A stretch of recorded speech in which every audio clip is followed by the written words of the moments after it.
I am here. I've got my tea. Oh, what I have not done, though, is make a file. Okay, I want to do something. I just now decided. Let me save this as a separate file. Gotta set up my thing. Hi, Strum Eagle. Hope you're doing well today. How's your day? Or your week? Or the weekend?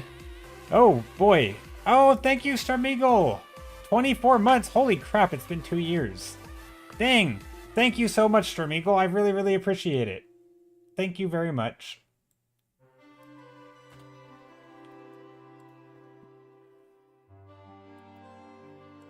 Alright, 1 second. I'm a little behind. I need to set up my canvas so that I can paint today. Normally, I try to do that before stream, but kind of forgot. I also didn't take a nap after work today, which may not be a big deal, but it also might be, because I feel like my eyes are heavy in the sense that, like, they're tired. No, I don't think I'm sleepy, but generally I feel like my eyes being tired go hand in hand with, like, my brain being tired. Omi, hello! Omi on YouTube, how's it going? We got early people in chat on both parts. Stramilo says, I'm doing good today. Went to the library and got a couple of art books to help with move my knowledge forward. Oh, that's cool. You know what? I haven't actually checked out my library's art books, and I'm kind of ashamed to say that because I live really close to the library. I can walk there in like 5 minutes, and I've never checked out art books. It's kind of disappointing. I don't know why I haven't. Maybe I'll do that, like, tomorrow or something. Probably not tomorrow, it's Sunday. But I'll probably do it at some point. But yeah, that's a good idea. Did you find any good art books? Also, it's really... music's loud. What the heck? 1 second.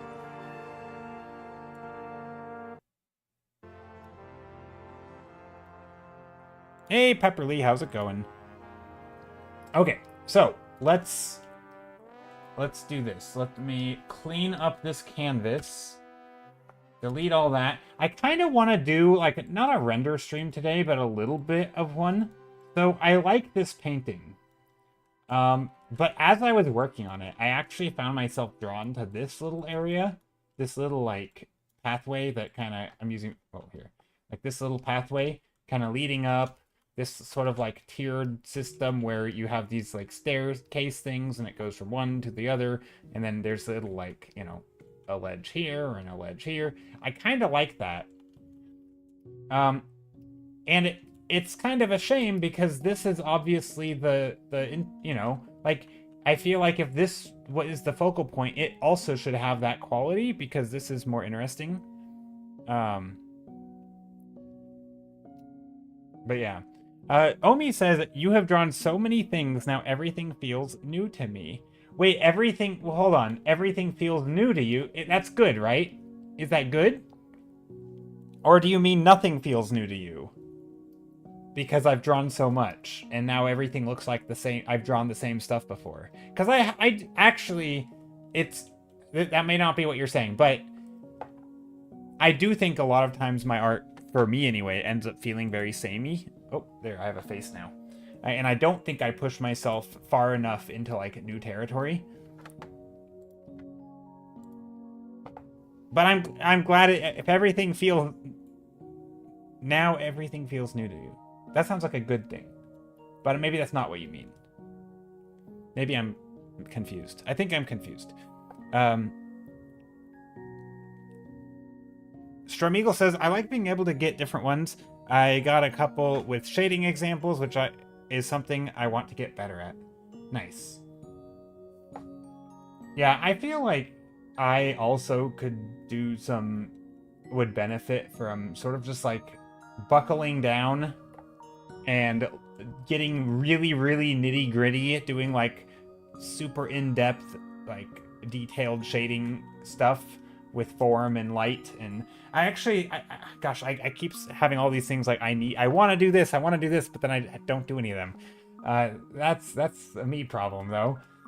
But like even something getting like some primitive shapes, so like sphere, cube, cylinder, you know, pyramidal things, different, you know, different shapes of like geometric solids.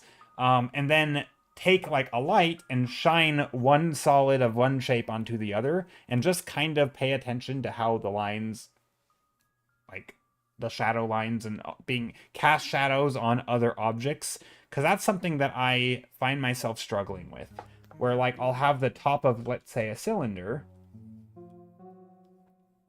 with a light shining on it, and then maybe there will be a, I don't know, heck, another cylinder, let's say, but this one's taller, and this one is casting onto this cylinder. What does that look like when the light casts on this edge? Is it gonna be like this, or is it gonna be like this? Like, I'm not really sure. Like, my brain doesn't have an intuition behind like what shape of shadow that would be, because I don't really know what this lip here, when you cast a light on it, I don't know what shape it makes. Like, I feel like I should. I assume it's just gonna be a circle, right? But then what does that, like, on the ground I get it, right? Maybe. No, Omi, I'm not gonna do any map crunch today.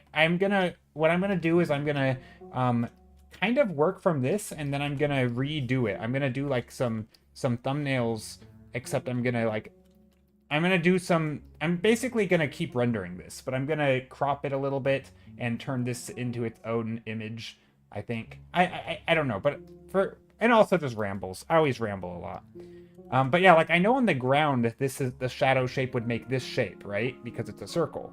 But I don't know what that looks like projected onto another vertical form, like if I'm making towers with, and so I oftentimes am just making it up, and it kind of, you know, we've talked about that before, where it generally doesn't matter. Like, people aren't going to notice if the shadow shape is a little bit wrong, because they pay attention to more of the fact that there's light and shadow.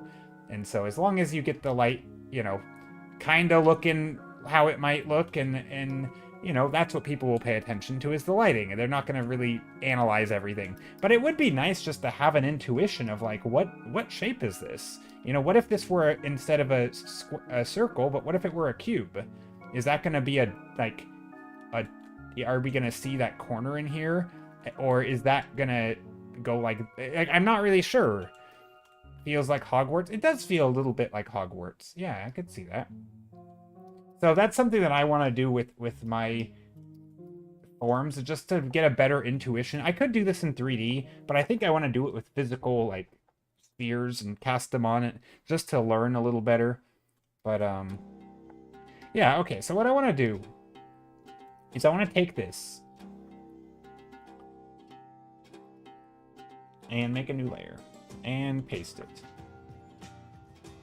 Wait, paste. Why did that not work? Copy. Nope. Copy. Paste. There we go. Okay, so this is our thumbnail. I mean, it's not a thumbnail. This is a full-on painting. But I want to take this painting, and I just want to take it like this and just crop it into different shapes and sizes, and treat this as its own painting, and just, like, I don't know, work on it for a bit. Because I think this is the most interesting part. I also think this is kind of cool back here. And each of them has some cool qualities. Like, I like the softness here that I did with the blend. You just use a blending brush, I think. It's also very low pixelated because this is a very low res file or image. Because I took a screenshot of my, like, of the JPEG or whatever, and it was like small, and then I blew it up, and then I saved it as a smaller file. So it's like super, super reduced in quality, but that's fine for this. But yeah, Omi, you asked what am I working on today. So I think what I'm working on today is I just want to continue painting some of this stuff, play around with these shapes, and just kind of explore. Another thing that I don't do that I should do more of is when I have something like this that I kind of like, learning how to just push it a little bit further, not necessarily with rendering, but in concept, right? Omi on YouTube says, hey, your subscribers have increased on YouTube. I know, and thank you everybody who is on YouTube and follows and or subscribes, and yeah, that means a lot. a lot of those subscribers also, though, come from Twitch, right? If people are like, oh, because I mentioned that I also stream on YouTube. So it's hard to know exactly how people are finding me, but I'm grateful for it. So if you're lurking along, thank you very much. But yeah, I also, apparently, according to Twitch's CEO or chief something person who does a big dude, big wig, who, you know, in charge of stuff, has responsibilities apparently. According to him, he said that you can now combine chat on YouTube and Twitch, and it's no longer against terms of service. So I may put chat on screen again. I'm not a huge fan of doing that. Like, I don't need to. But it is an option. I can do that. Not that the rules were the things holding me back before, but if we get more people chatting on YouTube and on Twitch, I could put the chat on screen just to make it a little bit more clear of who I'm talking to, what's going on. Right now, there's typically at most like one person on YouTube at any point in time. And right now, you know, there's one person, but generally speaking, it's more active on Twitch. But I don't know. Some days it's chiller. More chill? Chiller? I don't know. Okay, what am I doing? I like this shape. It's cool. Hold on. What if we crop it again?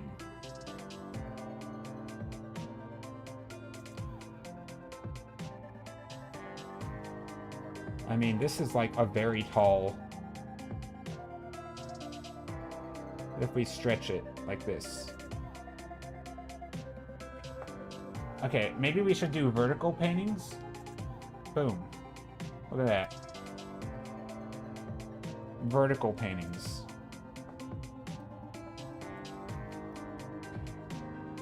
So we could do something like that, and then we could do... Oops, sorry, I'm making a mess here. What a mess. We could do something like that, and then we could do another version. Omi says, but you are so underrated, for real. I wonder how did I find you? I don't know how you found me. That's a good question. So, as far as, like... I mean, I thank you, I guess. That's a nice thing to say, that I'm underrated. I think on a lot... I don't know. Like, on YouTube, I don't think that's the case. I think for YouTube... Also, what if this breaks the frame here? Like that. Like, what if we can't see the top of it? I'm just trying to crop these in different ways and see. But no, I think on YouTube, like, I don't expect to grow, really, on YouTube, because I don't actively try. I don't make content, really. I just stream like normal. It's the same stream that I stream on Twitch. Twitch is my main priority. And YouTube just kind of, I happen to be streaming on YouTube also, and sometimes people find me, and I don't really know why or how. It's just the algorithm doing algorithm things. So yeah, I'm not too worried about it. I mean, it's always flattering when people, you know, if I start growing faster on YouTube, that's cool, I guess. And obviously, thank you everybody for the subscribes and all that. But in general, you know, if it happens, it happens. I don't expect it to happen quickly because I don't do anything to make it happen. And generally, that's kind of how it, you know, social media in general is. But I'm saying general a lot.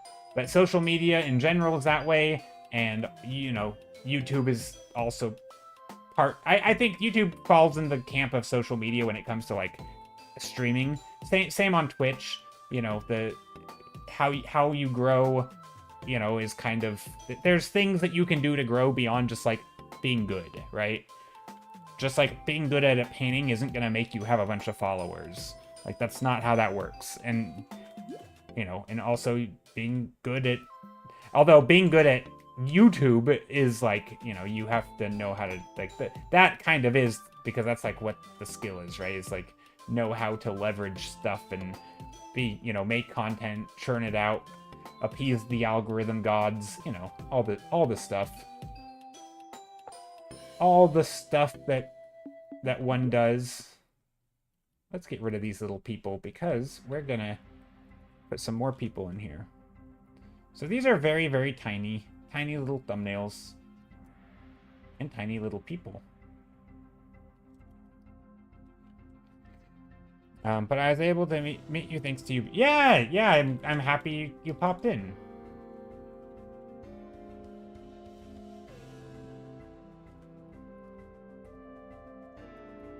But yeah, unfortunately, I don't think I'm going to do any map crunch today.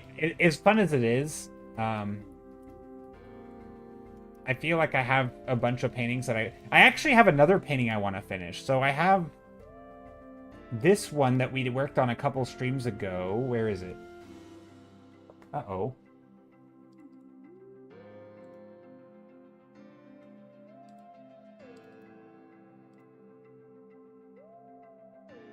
Did I just do something very stupid? Oh my goodness.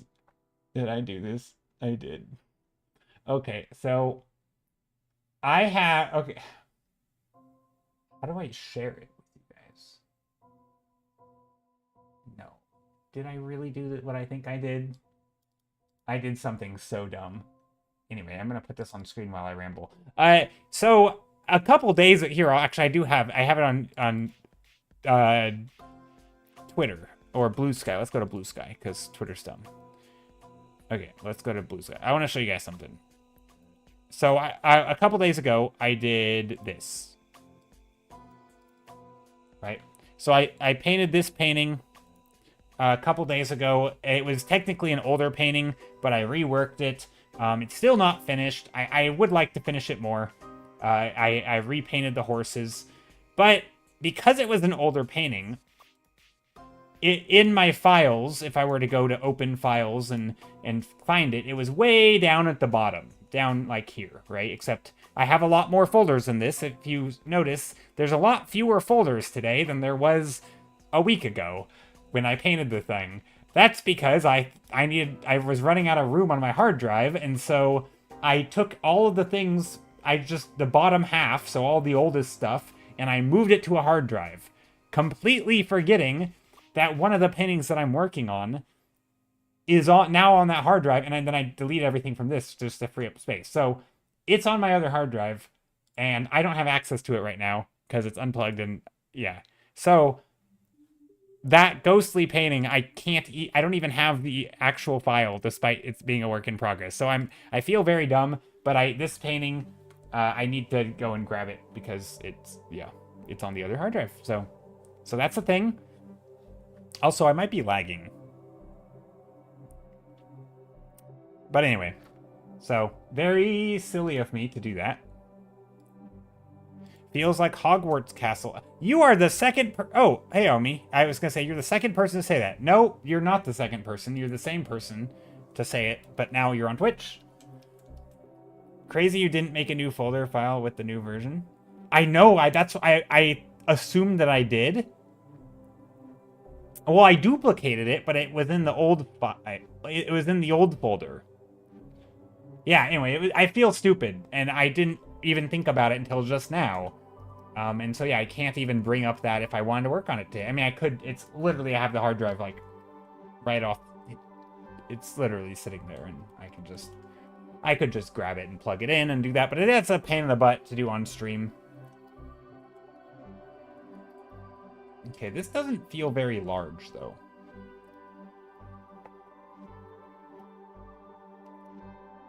I do like this, though. We have, like,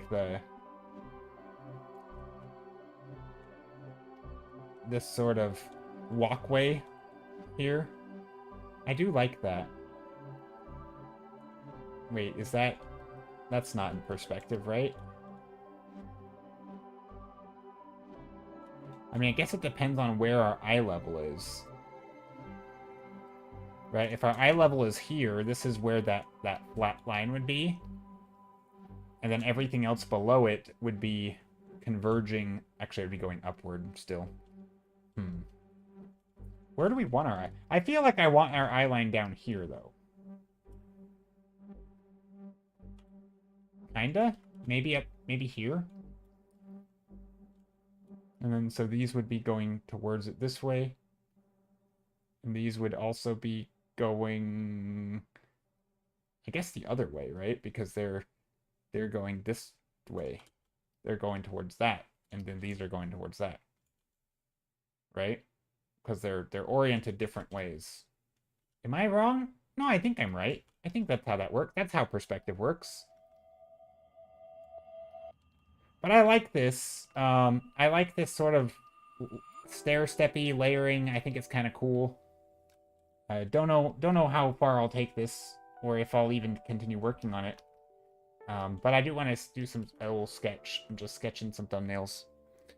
Little Leo, hello on YouTube. More people on YouTube. Dang, Little Leo, how are you? Hope you're doing well.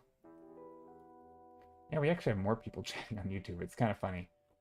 But yeah, hope everyone's doing well today on this Saturday. It is a Saturday, right? Yeah, it's the weekend. The weekend. But yeah, I like this. I thought it was a cool little shape, just like a not a pyramid, but like a raised thing. It's just always, I don't know. I like painting stuff with elevation. I think the more that I do environments, the more that like there's something about just like a flat field that I'm not a big fan of, right? Just like, you know, I mean, don't get me wrong. I love a good field of grass, just, you know, or wheat, where you have the wheat in the foreground, and then you have this, you know, stuff, you know, you just have like a field of wheat or whatever, or grass or something, right? I like that stuff. It is fun. It's fun to paint, but it gets a little tiring, right? Doing the same thing over and over. At some point, this just doesn't feel... It doesn't feel exciting or to me, and so I think adding elevation change, you know, it could be, you know, at first, you know, hills are the obvious thing to add, right? You add some hills, but then as you do it more and more, you're like, okay, let's add some towers. But the thing that I really like is, I mean, I guess this is it, this adding these towers and hills, but also just going also down into the ground. So instead of thinking at it from like starting at a base level and building up, right? Everything I did was additive here. So, hold on. Right, so everything was additive. I started with a baseline and I just added hills. I didn't cut into the ground any.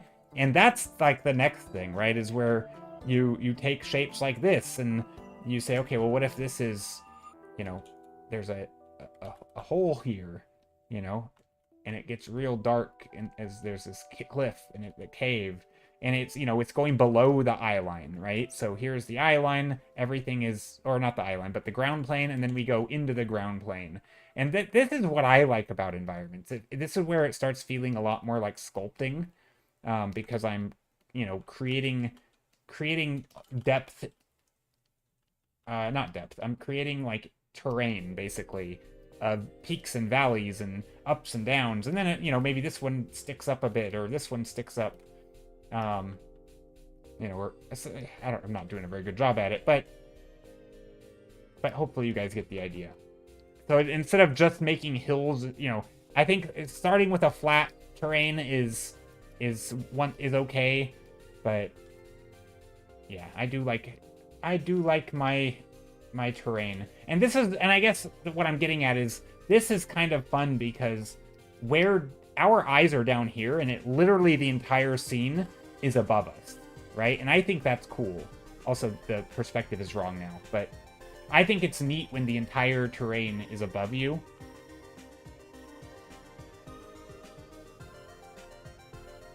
It just makes a fun... It makes a fun environment to paint. You know, choices, basically. I think it's often that we just paint the same thing from the same angle and we don't really think much about it. Okay, I don't like how this is turning out, but that's okay. That's what thumbnails are for. We can just play around, see how things are. Maybe the scale is what I'm not liking. You know, this one here, the scale... I don't know. Also, we don't have to paint in the same... Here, what if we do this? What if we take this and do like a... I have an idea. I have a big brain moment here. Maybe it's not big brain. Okay, what if I take this and edit tonal correction, hue, tone curve. I'm going to take a tone curve and I'm going to make it brighter. Maybe not the whole thing. Nah, the whole thing. Wait, what am I doing? Do I want it darker? No, I want it brighter. How do I delete a point? Actually, don't know. I have no idea how to delete a point. Does anyone know how I delete a point? Because I don't. Anyway, I'll just crank it up. We're gonna make it bright. I just want to make it bright so that I can play around with colors and build on top of it and just pull the point off the box. Does that work? Let's see. Edit, tonal correction, tone curve. So if I have extra points... Oh! That does work. Thank you. Thank you very much, Pepperly. I didn't know. I had no idea how to delete a point. Yeah, okay, that's good to know. Thank you. Pepperly coming in with the knowledge. Pepperly, did I ask how are you doing? How are you doing?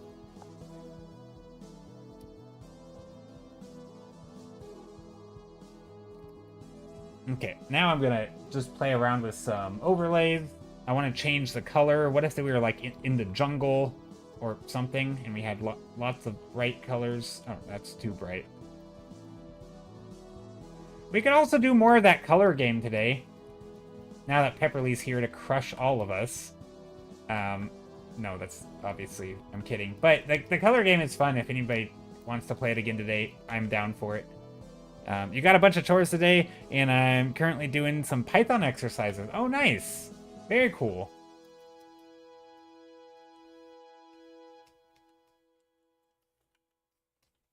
That's really neat. Waiting for some friends to get together for a small game session? Nice. What game? What games are you gonna play?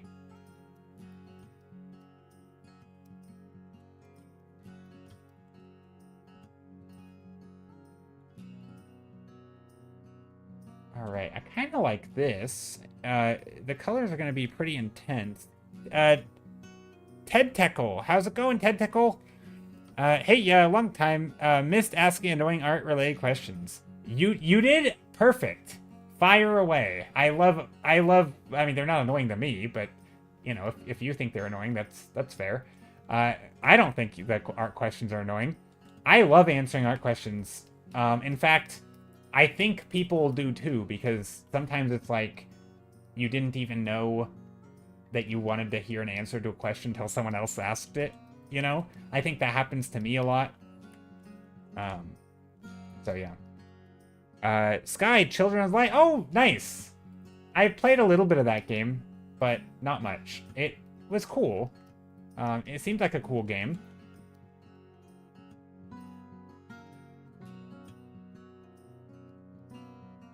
Yeah, I'm just trying to play around with color right now. I'm not doing anything fancy. I'm not even really thinking about values too much, although my values are a little bit weird. I'm just kind of playing around, trying to get a feel. I kind of have like an overgrown jungle vibe that it'd be kind of fun to play around with. And so yeah, just kind of messing about. Not really... I don't really have a clear direction or goal right now.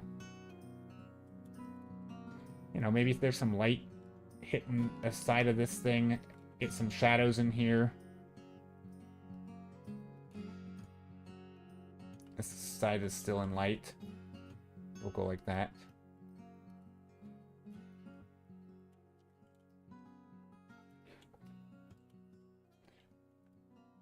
But yeah, a couple days ago, I got a question on Twitter about art stuff, like process and you know, how do you come up with ideas and what's your process like? And it's like, man, I can't type this out on Twitter.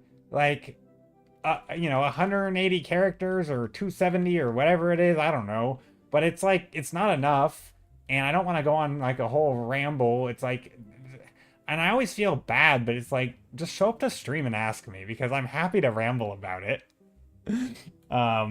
But you know, it's like I don't like answering things in text format. I'd rather just talk. That's, I mean, that's not to say I don't have places in text format where I have, you know, a write-ups of my process and stuff. Like I do have a Patreon, which I have put process stuff there, but man, it's like, it's such a hard thing to answer because it depends. Like most of those questions are like, oh, it depends. And I realize I think the, you know, I think the best things, I want to say the best things, not the best things, but like, I wasn't gonna say the best things in life are complicated like that. But I think there's a lot of things, at least the things that I'm drawn to in like hobbies and games or whatever, tend to be things that have not an easy decision tree, right? It's not just like do A, then B, then C, then D. It's more like a giant flowchart with branching decision making, and it's like it always depends on which route you're going down, you know? It depends on what I'm starting with and what I'm making the art for. Is it for me? Is it for someone else? And if it's for me, do I know what I want to do or not? And if I do, then it depends on what it is. You know, all of these things are going to determine how what my process looks like a little bit, like the, you know, the nuance of it. And so I'm happy to ramble about those anytime. But yeah, it's tough to do it on like Twitter. So that's, and that happens sometimes. So no, I'm always appreciative of people who come in and ask questions. So, but yeah, Tentacle says, so I took a very long break from practicing, and I finally decided I might switch over to a more painterly approach. Are there settings and brushes I should change in CSP? For a painter, I don't know. I mean, maybe. I mean, I'm sure some brushes are just like not good for painterly stuff. No, I mean, you could use the hard round brush and do painterly stuff. I think more importantly, I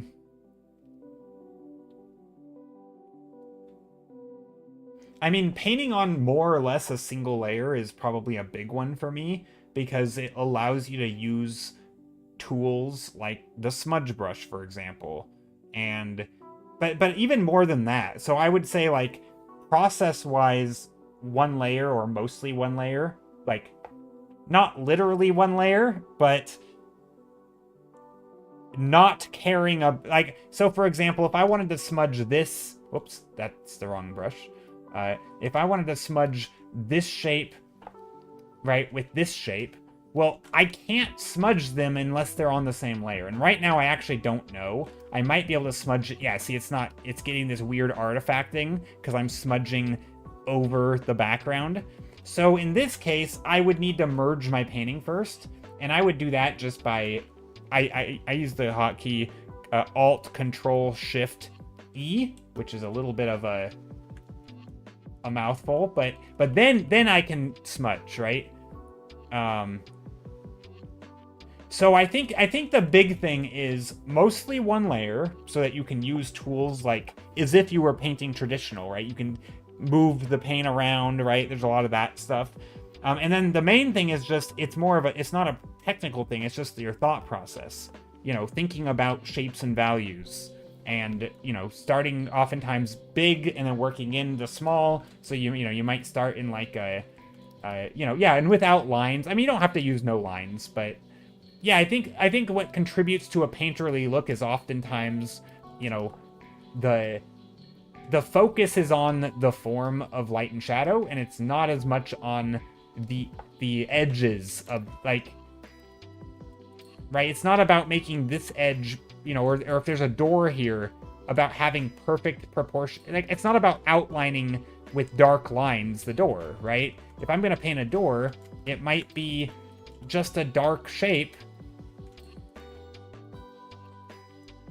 where all you see is that shadow, right? Maybe the shape is a solid line, but again, this feels more like this is a shape rather than having this dark line, right? So, yeah, it's I mean, you can still use lines, but it's less about the lines and more about the big forms and the shapes. And I think those two things combined, you know, starting with shapes and then also like letting your shapes merge, and it takes some getting used to, right? I think this is a hard way to paint for a lot of people. You know, and obviously different people, I mean, there are people who have very painterly approaches who use lots of line work in their process. You know, some people will start with line work and then they just paint directly over it, you know. Some people I think I've seen Cynics do this. He will take line work and he will paint underneath it. So he'll go like this and he'll paint and it's underneath the lines, and he'll be really careful at first. And I don't think he paints this way anymore. You know, he'll add his light and his shadow, and once he's happy with how things are looking, he will occasionally... Oh, this is just a really, really rough thing. That's right. So what he will do, then he'll turn off the layer and be like, does this look good? And then if it doesn't, he might turn his line back on and just be a little bit more, you know, a little bit more precise in here. You know, he might go in there like this, outline the shape a little bit more the way he wants, and then, you know, he'll add his highlights in here or whatever. And then at some point, he'll turn off his lines and be like, I actually like the shape of this. And then he'll use this as the roadmap going forward and be like, here's this shiny stone egg thingy that I'm making. Right? So that's one way to do it. I mean, again, there's not a right or wrong way. It doesn't matter how you do it, in my opinion. I think more what matters is that... yeah. I don't even know. I think this is the main thing. Do you think the fundamentals and skills carry over between styles? Yeah, absolutely. 100%. Yeah. I mean, in some ways, the way that I paint is extremely reliant on, like, perspective, right? Or I mean, I don't even know if at some point it's hard to say where a fundamental stops and like a new skill. Like, you know, if you take two skills and the overlap between them, like that's not really a fundamental, it's kind of two, but it's kind of a new skill that I think of. And a big skill that I think of is like, you know, if you paint, let's say, a lot of squares, like here's a cube, and let's say you paint this cube on a new layer, and you were to paint it as a solid shape, right? Getting a good sense of what shape that's gonna look like, I find it helpful, because when you're doing just shaping stuff, you know, your brain might see this as a cube. It might see it right now as a cube, but it also might not, right? If you were to move this into context, if you were to move the context into like here, you may not see this as a cube, right? You might just see like, does this look like a cube to you? I mean, it might not, right? And it's something that I do a lot of is take a shape like this, kind of knowing it's going to be a cube, and being able to just like very quickly add on that plane and turn it into the cube to make it this cube, right? I'm basically adding this line in, lightening this, and I'm turning a two-dimensional shape, which is just a flat thing like this, into that cube. So that skill, I don't know exactly what you call this, but it's just basically understanding the three-dimensional shapes and how they look in like 2D form, so that if I'm doing like carving out stuff, I can kind of do something like this, and maybe I want to add a shadow here, and then there's a shadow here, and suddenly I have a three-dimensional shape, right? And so that a lot of times, because this speeds it up, and you've probably seen me do this, and it almost looks like things just kind of appear out of thin air. And it's not really. Oftentimes there's like, I just kind of know a direction, you know, very like, all of a sudden I'll have a direction that I want to go in, and I can just quickly turn in, you know, a two-dimensional shape into a three-dimensional shape, because at some point I've decided what I want that two-dimensional shape. So I think this is like, I think you just get it with practice. It's literally just drawing lots of, you know, doing lots of value paintings of basic shapes. You mean black magic sorcery? Yeah, pretty much. But I do think, you know, if you paint enough simple shapes with light and shadow, You know, you cast a light on it. You know, maybe there's a light up here or something. You know, and at some point, again, same thing with and I'm not claiming to be good at this, by the way, but there is some point where you start to just pick up the patterns, or at least I did, of like what are these shapes gonna look like, so that if I see a shape like this, I might be able to just like, oh, what if I were to add a little shadow here, right? And what if I maybe I cut that angle off to make the geometry make more sense, and you know, and then I'm just kind of carving out, you know, playing with shadows on the ground I think helps a lot. You know, maybe this shape should be a little darker here, just so that edge reads a little better. You know, things like fixing perspective in a, you know, without lines, but just carving off to like angle those lines in so that they are converging. You know, stuff like that, just sort of cleaning up your geometry and using light and shadow to do it. You know, the more you practice, the better you get. But I think that's a big part of this, because I think some people, even to start painting like a basic shape, like a cube, you're going to need to draw the cube first. And then you're going to be like, you know, oh, I need to, like, this is going to be a dark side, and this is going to be my light side. And then you have to, like, do the whole sketch. And you're like, okay, well, here's the shadow. You know, but I don't feel like having to, like, I'm still doing constructing, right? I think another thing, just to clear up any misconception, is that, like, I'm not, you know, the misconception would be that I'm not constructing my shape because I'm just drawing it from a solid, like, I'm just starting without lines, but I am constructing it. I do construct. So, for example, if I was to draw the same shape, right, I'm starting with this top edge, right? I'm literally drawing a line, but the line is not the, right? The line in this shape is the outside edge of that brushstroke. This is not the line, right? And so I am constructing when I do that. I'm just constructing the edges of my painting, and then I'll fill this gap in, and then I construct that edge, right? And then this part doesn't matter yet, and then I might construct this edge. I might even do something like this, and then come back and say, oh, actually, what if I, you know, carve that edge too, right? Or I might, maybe I go like this, and I say, oh, whoops, I went too far, and then I take the other color, or my eraser, but really the other color, and then I carve it back in, and I'm using that edge, right? So I'm using the edge of my paintbrush to make those lines, right? So if I want to make a cylinder, it's going to look like this, right? I'm making the top edge here, this side edge, that side edge, you know, and then I carve it in, and now that's a cylinder. Now, you may not see it as a cylinder, but I was drawing it as if it were a cylinder. I did this edge here, right? Whoops. I did that edge, and then I did these lines, and then I did this. And obviously there's a line back here that we can't see, or a line up here, right? But I drew a cylinder, and maybe that's, you know, maybe you think the bottom should be flatter, and so you clean it up or something. And of course, if you just leave it as that, then it's, you know, it's a shape. But you could add in some lines, and this is something I do. You know, sometimes I'll sketch in some contours just to like help my brain sort of understand what it's looking at. Or alternatively, you could add in some quick lighting. You know, just take a lighter color and just something like this, and just put just enough to your brain is going to say, oh, that's a cylinder. But a lot of times I'm not even doing that. And sometimes I'm not doing any of this. I'm just literally just making interesting shapes. I'm like, this is a cool shape. And then from here, if I wanted to, like, you know, play around, I might, you know, see an angle here and say, okay, what if that was like that? This could be like that. Maybe it's a roof. It comes down. And suddenly I'm building something out of this that didn't exist. You know, maybe there's a little door here or something.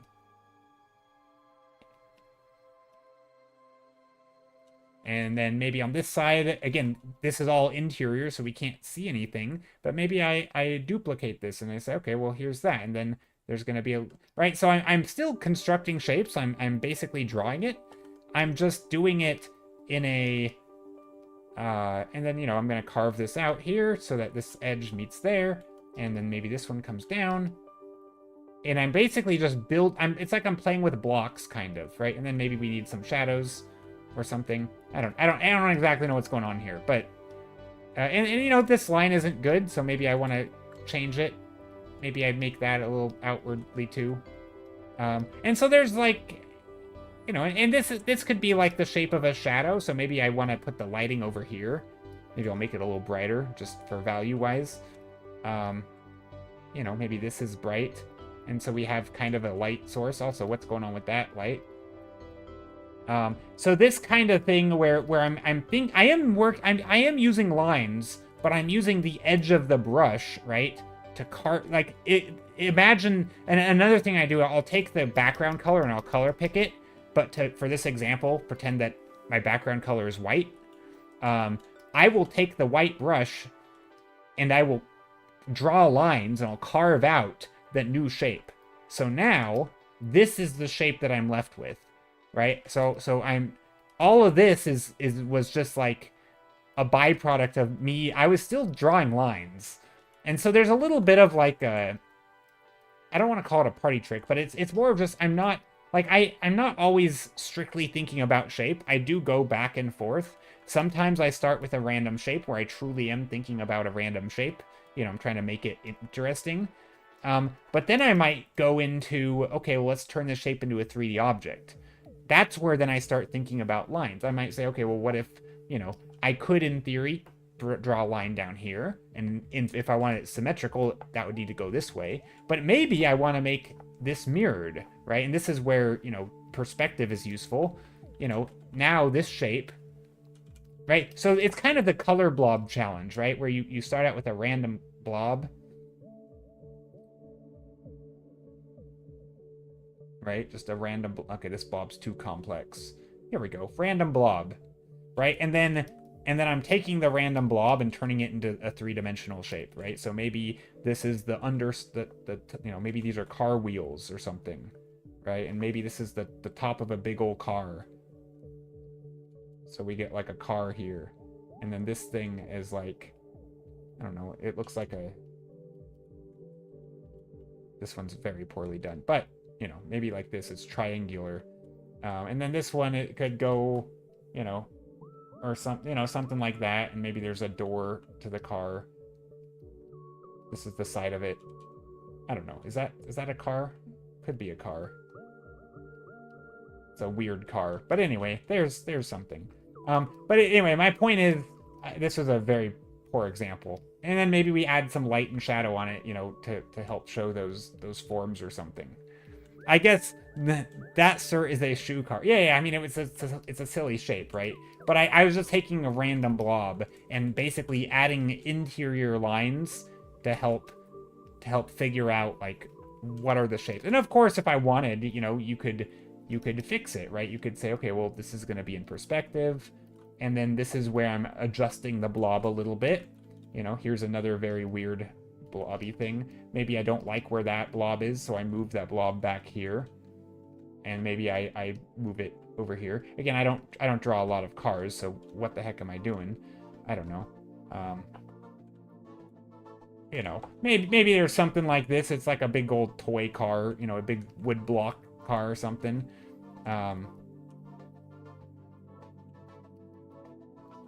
You know, a window, a backwards window, apparently.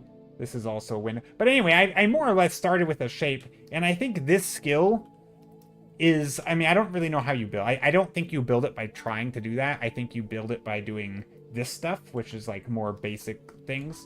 But this is the big underlying,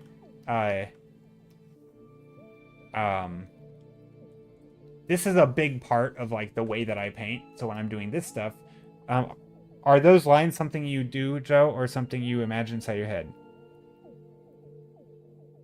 Like these? I mean, a little bit of both, I think. I mean, I don't know that they're, like, if I have a random blob, right? If I have a random blob here, that's gonna be like, I don't know.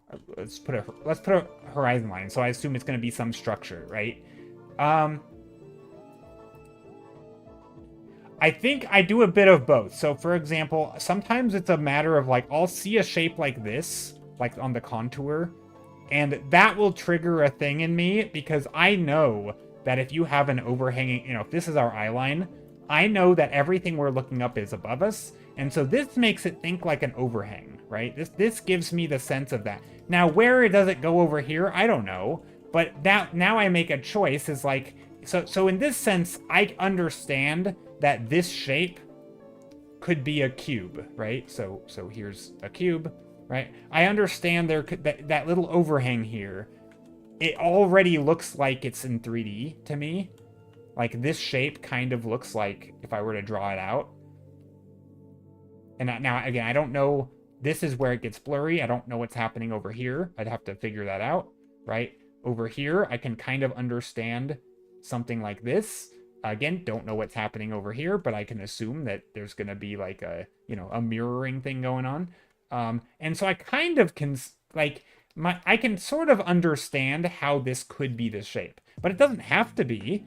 It could be 1,000 other shapes. So sometimes it's a matter of like the shape, just my pattern recognition with these little landmarks will already make it look like a shape, which is probably why I end up with a lot of the same shapey stuff in my drawings.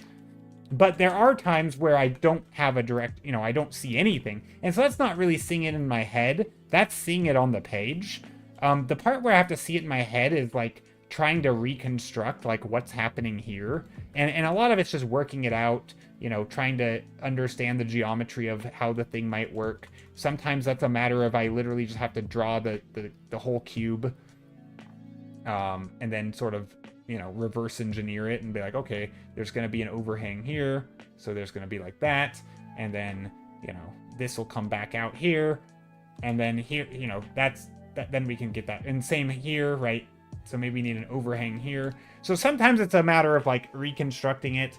Sometimes it's I see the things on the page. I don't typically like try to imagine the thing in my head. That's not really something I don't think I do. Now there are like exercises, sometimes if I find myself making the same shapes over and over, I will try to break my assumptions. So for example, I might see a shape like this, again, low horizon line. So maybe my brain is saying, what if these were a bunch of cubes? Again, I like cubes. What if these were cubes like this and they're layered on top of each other, right? Notice how I didn't draw it like this, right? Well, why not? I could have, right? I could have drawn it like this, and then again, we'd be looking underneath this cube. That could be interesting. But that was not my initial intuition. Again, I could go that way, but my initial assumption was kind of that they're stacked, right? Like this is, again, stacking cubes. And so sometimes I will catch myself saying, oh, I'm stacking cubes a lot, and I'll have to like actively force myself to like think about how else these could be arranged. Maybe there's a shape like this, these lines going here that aren't in the silhouette. And so maybe there's like, maybe it's a different type of shape or something, right? You have like a ramp here. And again, this part isn't consistent with it, so I have to add these in, right? So maybe, so maybe I need to then adjust this stuff a little bit. Maybe something like that. And again, this is where, sometimes it's I don't know how to explain it.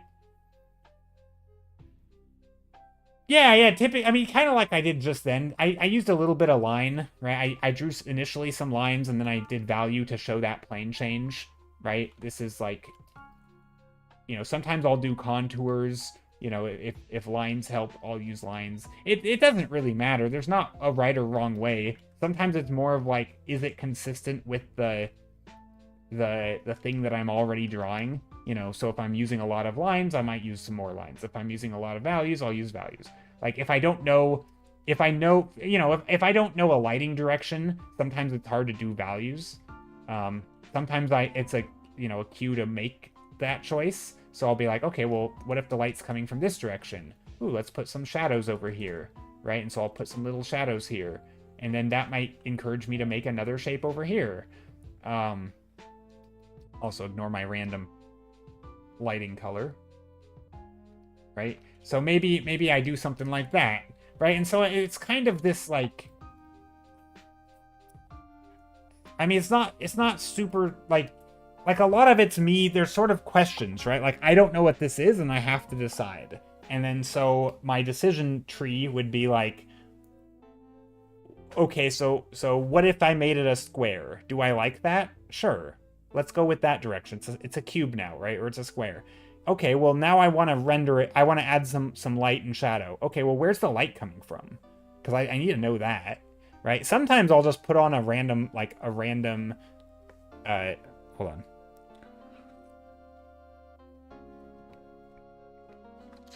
Sometimes I'll just pick a random direction, and then later in my painting, or like here, for example, I might just pick a random direction, and then I realize, you know what, I actually think it would look better if the light were coming from here, and so I'll just literally just take a darker color. I'll repaint right over the top.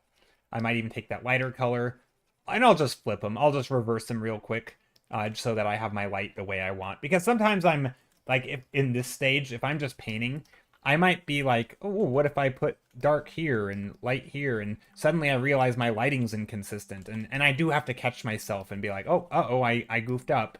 You know, this needs to be bright. You know, I'll just color pick the thing elsewhere in the image, color pick that, make that darker. And then I have a new shape that's more or less consistent with the old shape. And I have little, like, tips and tricks. And the thing that's tough about this to, like, explain is that there's a lot of little tiny decisions that, like, I'm cutting a lot of corners, I think, when I paint like this. And I have little, like, shortcuts that I will follow. So, like, one of them is to use the values in the painting. So, for example, if I already have this painting, I can take, like, the light color here and paint it very lightly to get a new value that's also in color that kind of will work for a distant object, right? Or if I take this color here, I'm not going to put it right there, but I might paint lightly and get a new value, right? Or this dark color, I might pick it and paint very lightly, and so it's blending in with the background. And so I'm getting these new colors, and so, but I'm kind of using the values in the thing already. You know, this value is corresponding to this value. This value is corresponding to this value. This value is corresponding to this value, right? I've changed the values, but I use them as a base. So I'm kind of like doing a shortcut of just like color picking from my own painting so that I can build up an object quicker. And it kind of works within the image. And I know that because it's far away, I'm going to paint it lighter. You know, I'm not going to take this and paint the light like that because atmospheric perspective. So I'm using knowledge of things like atmospheric perspective to make those corrections in real time. And you know, I don't typically vocalize that stuff, so it's kind of just like I'm picking a color and I put it on the canvas, and then that's the color that I'm gonna work with, and it's like, oh, well, it kind of works, you know? Like, how did I know what color to use? Well, I didn't. I was thinking about the value, and I knew I needed to just mix it, so I did.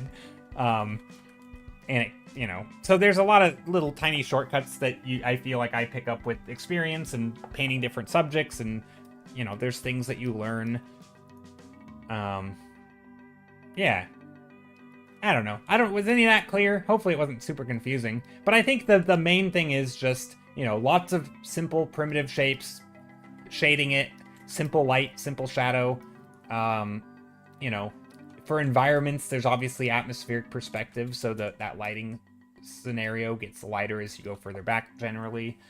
And yeah, then there's a lot of composition stuff, right? You're trying to play with composition and you know, if I'm painting a random tower here, I might, you know, sometimes I'll just abandon what I'm doing and just think purely. Sometimes I will draw lines, you know, I'll just sketch out some stuff, try to sort of think about it more compositionally, think about how maybe we want to walk up the scene, maybe we go this way first, or I don't know.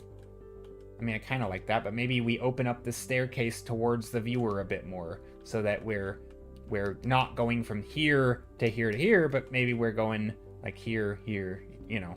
So like just changing the path that our eyes take a little bit. And now, again, even in something like this, right, I'm using the bright part, you know, like as the stairs. This, I'm taking the same color that I had. It's like, okay, well now I need this to show form, so I'm going to put like a shadow here. You know, maybe I go like that or something, right? And now there's like a pathway, and I put some lines for some stairs. And maybe I like that compositionally more. Maybe I think this should be, you know, moved over. Oops. So I'm gonna obviously use some hotkeys and stuff. I will try to use. Oh, that's a terrible way of doing it. Oh, what did I do? Copy, paste. You know, maybe I move that over there or something, right? And so sometimes it's just a matter of like playing with shapes and moving things, and you know, and I might do something and I learn that it doesn't work well, so I stop doing it. And like right here, you know, sometimes the shapes just don't make sense, and so do I extend this or do I cut this in, right? If I cut this in, it's going to make it feel weird and skinny and like awkward feeling, so maybe I extend this outward. Maybe, and so here it gets to a point where I'm thinking more about the composition or the general forms and how the things just visually read. You know, maybe we have this big tower here, but maybe we want some shapes leading into it, so maybe we do like a build up of the environment down here. And most of this, you know, I'm using value to do that. Maybe we want some lighter shapes or something. Hey, Skittle! Maybe some lighter shapes pointing into the main structure, and so these could be clouds, you know. And I think a lot of different subject matters, like if you're painting clouds, it's gonna, you know, there's different ways to do, like, I don't know. There's you can use clouds for different things, right? You can use, like, you could lighten a scene up, so if you needed some overlapping shapes, you could do that. If you wanted to emphasize a focal point with some bright stuff, you know, you could use clouds or sun or something. So a lot of times I feel like I'm using things not as like, this is a cloud, but it's more of like, how do I assist the mood or the composition? And it's less about the object itself and more of what does it do for the image, right? Like if I want to put a tree, you know, if I want to put some spiky shapes in here or something, right? I could put pillars or a flagpole or something, but I could also put trees up here, right? And so maybe I put trees in my image, not because I think trees would be great here. I mean, maybe I do, but it might be because I think they would tell the story or make a mood. I don't know. Does that make sense? Hey, Skittle, how's it going? Hope you're doing well today. Hope it's going nicely today. It is going nicely today. Ooh, I almost dumped my tea on my keyboard, though. That would not have been nicely. That would have been very bad. Man, thanks so much. This has been such a eureka moment. No. Well, I'm glad. Hopefully it'll translate to when you actually apply it, because I know sometimes it's like something feels like it clicks in your brain, but then when you go to apply it, it still is a struggle, and it probably will be, because I do think this way of painting is a bit like a juggling act. You know, someone might tell you this simple trick to how to juggle 10 balls at once, but let's face it, you're still going to drop them at first. Because there's just a lot going on, and you have to, like, eventually get used to it. But yeah, no, I think it is, that's kind of, I think, a good summary of mostly how I paint. It's a lot of, I think this stuff down here, I have down pretty well to where I don't have to think too much about it. But there is still a lot of little shortcuts. I mean, I think a lot of times, and I'm sure Skittle does this too, because he paints similarly, but I think when I'm painting stuff, a lot of times I will kind of go through a cycle where I'll think about, like, form. I'm going to try to write it out here. Form. And so that was, like, you know, my initial shape. But then I'll do something like, okay, well, lighting. And so I'm still kind of on form, but now I'm thinking about the light. And then I might go from lighting direction, so light direction, let's say. And then I might think of, oh, okay, I need to, like, oh, whoops, I don't have shadows. And now I'm thinking about shadows. And then, all of a sudden, from here, I'm like, wait, composition. Because now, my cast shadows are relevant for the rest of the image, right? It's not just, here is an object, but it's more like, where are the shadows gonna be? You know, what are the big shapes of dark and light? Right? This is a big question, is where my lighting direction is. this isn't just about form you know, I start with form, but now I'm thinking about this other stuff. And then from here, once I make that choice, I might very quickly sketch something in. I'm like, okay, I kind of like this direction. Okay, back to form. And then I'll just like, oh, I went on a little tangent. I went on a little journey over here, and now I'm back to form. And now I'm gonna come back here, and I'm gonna, you know, sketch out some stuff and figure out the form. But there's a lot of like these little tangents where I'm, you know, in my head, it's almost like I'm, or if you were to map my decisions, right, there's some consistency, and then I jump to a different thing. This, for a moment, I'm going to think about color and mood, you know, or like if I have to make an adjustment around values, for example, I might think very quickly about, you know, when I'm changing the value to make it lighter, do I want to also change the temperature? What mood am I going for? Is this the right mood that I currently have? Like, maybe I want to make it more desaturated and like, you know, gloom looking, right? Like a grayer sky when I make this brighter. So maybe I take this and use a grayer back, you know, gray back here. Or maybe I want to make it more, I don't know, like green-purple combo, and so maybe I want to take some purple, and maybe when I make this lighter, I add a little bit of purple in here. Maybe that's the direction I want to go, right? Oop, add some purple in those shadows. You know, those are all valid things I could do.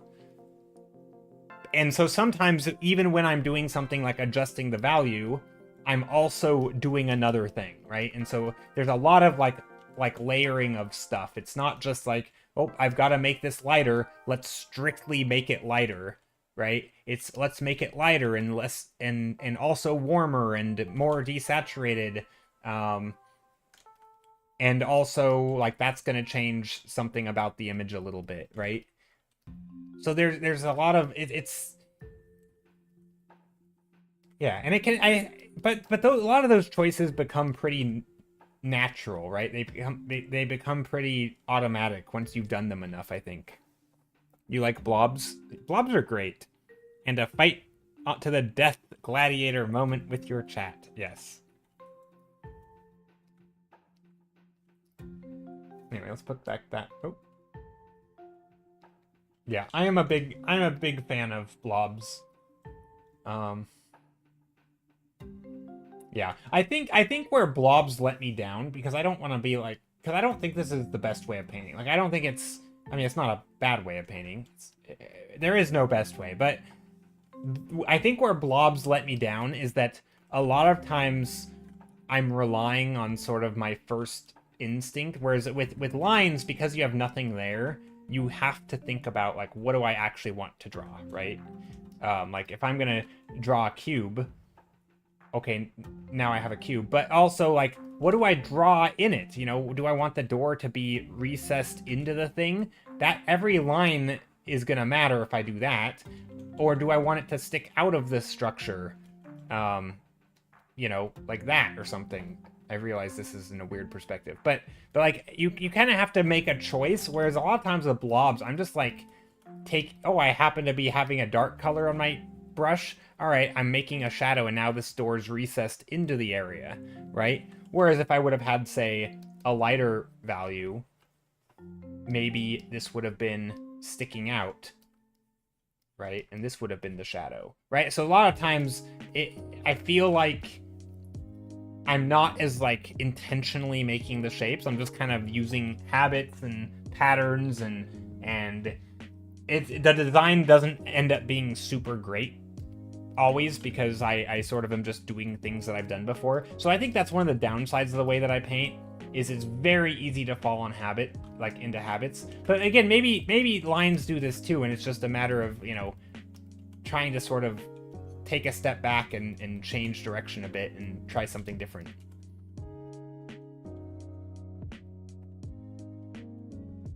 But so here's another example. Like, I just made some light marks here because I thought it'd be cool, like snow or something.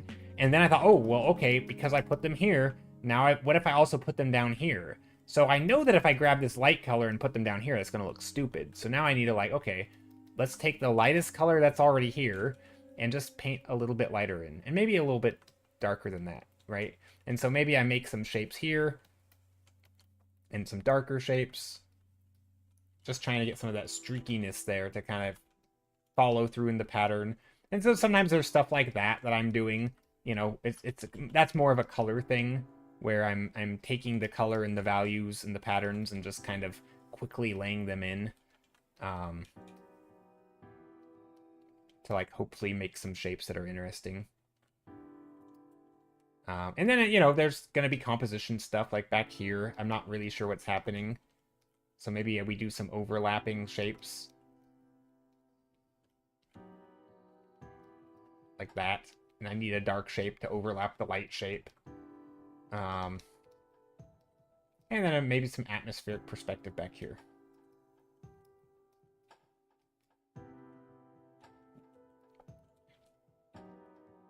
And sometimes there's stuff like this where I notice the values are getting too close, and so I'll be like, okay, well, let's bring in a little bit more of a light up here to like emphasize that thing. And sometimes that'll be like a lighting change. You know, I'll be like, okay, this edge is going to be a little bit more in light.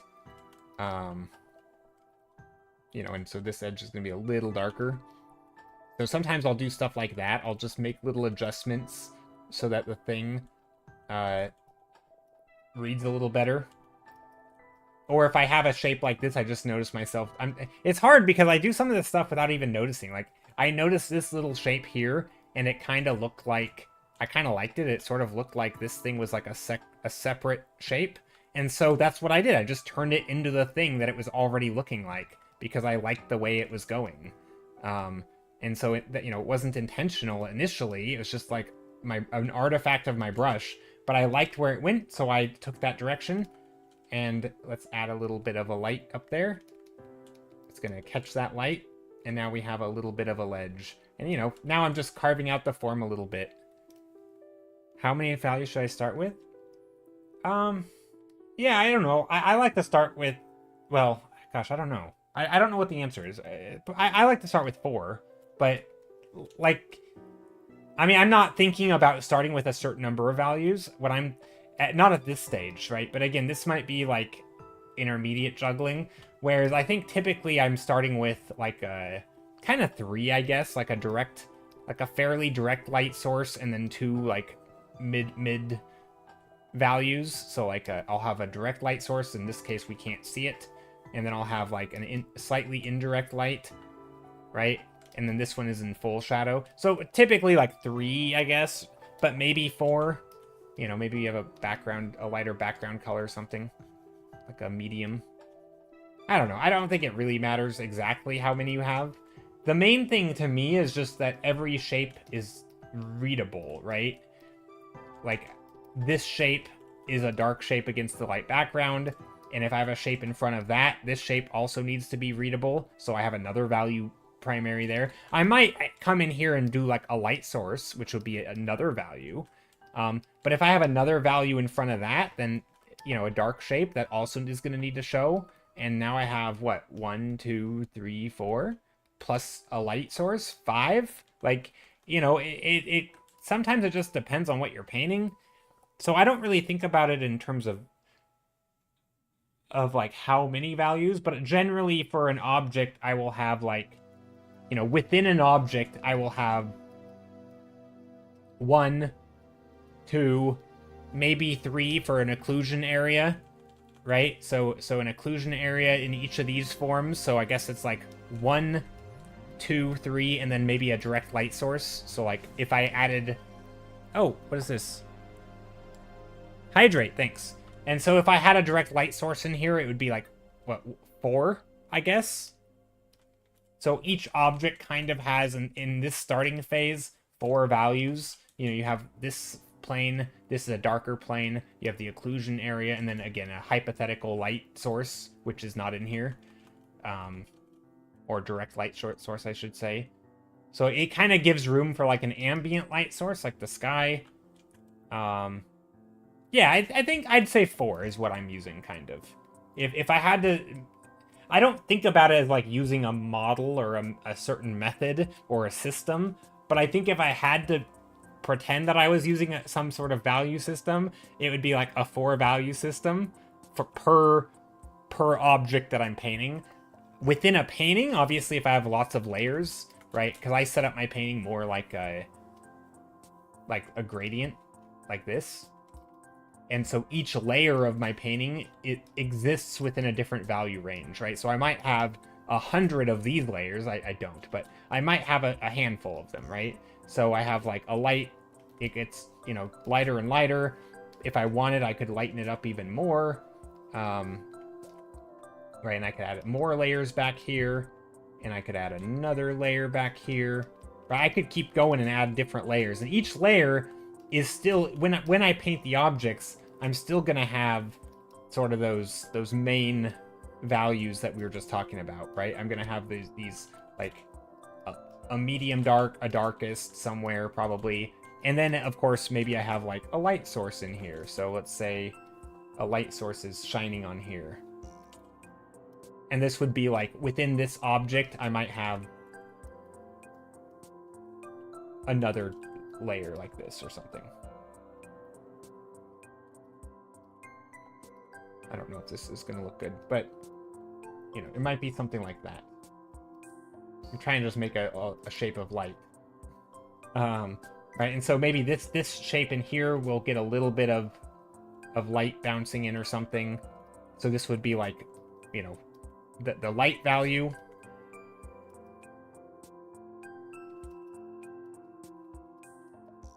Right, so in this case we'd have like this the light is 1, 2, 3, and I guess this is kind of 4, although in this case they're the same technically, but it's sort of between there. I don't know. Does that make sense? So I guess within each object, and then from there, if you want different materials, I would start like, you know, if this were like a darker material, I would darken this, you know, just the bottom half of this material, or maybe it's lighter, right? Maybe this bottom half is lighter. Right, this is where I would be like, okay, let's up this. But I would do that after, right? If this were a different material, I would do that later. I don't know. Does that make sense? For someone completely new to this style, should I start with a certain subject? Probably whatever you like. You know, I mean, I don't like painting people this way because I don't know how to simplify them.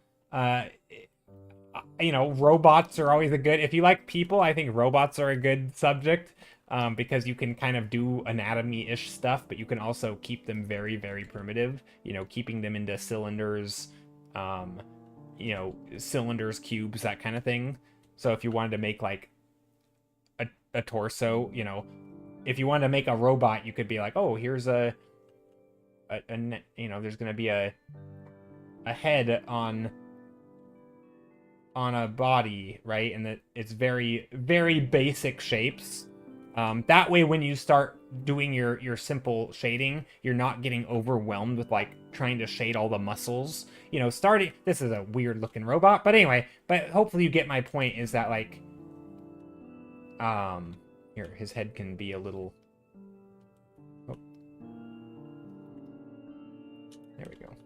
Right, so something like that. I mean, in general, though, like, obviously I do buildings and stuff, so, you know, some simple towers and mountains and, you know, just simple shapes. Stuff like this, right? It's a very, very simple shape. Basically just a cube with little doors in there.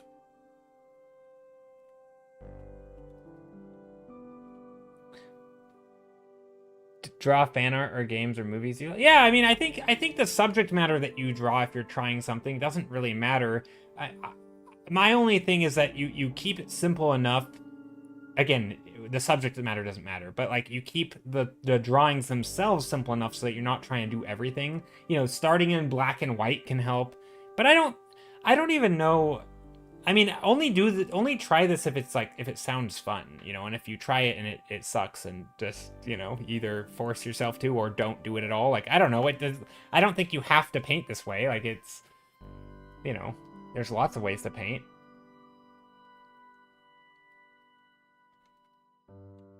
Skittle says an ebb and flow of blobs and lines is probably the best. Yeah, I mean, and I do that, right? Like, I think a lot of times when I'm painting with blobs, and I already explained this, I think, before you popped in chat, Skittle, but like, I will be like to you guys it looks like I'm sketching with blobs, but I might actually be secretly sketching with lines, just a really fat line. And so, but instead of using this as my line, I'm using the edge as my line, right?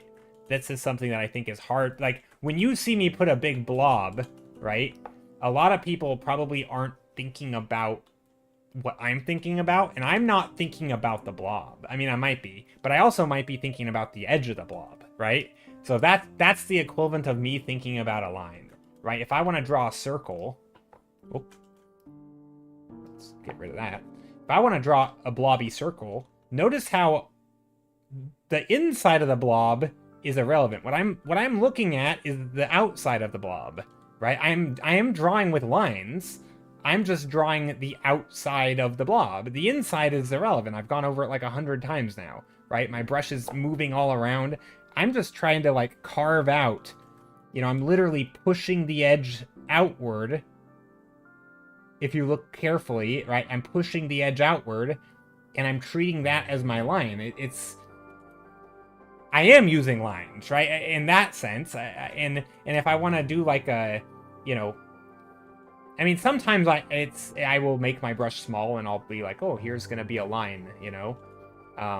But a lot of times I'm not doing that. You know, if I'm not doing a contour, it's very, you know, I might even do like big shapes and lighting and just light it in a line like that. And, you know, that's a line for me.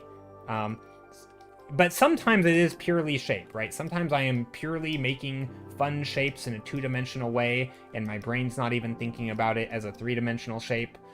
You know, you could also argue I'm thinking about lines. I'm thinking about the edge silhouette, you know, not thinking about the interior. In fact, the bottom, oftentimes if I work from like top to bottom in a painting, I don't even think about what's happening down here yet.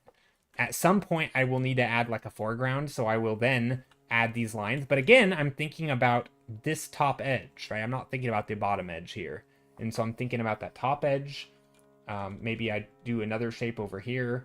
And again, kind of now I sort of am forced to think about both edges because I'm in between shapes. I'm not strictly layering them. You know, and here I might make some silhouette shapes, and this is where they're more about shapes than lines. But there is a similarity. I don't think they're that different.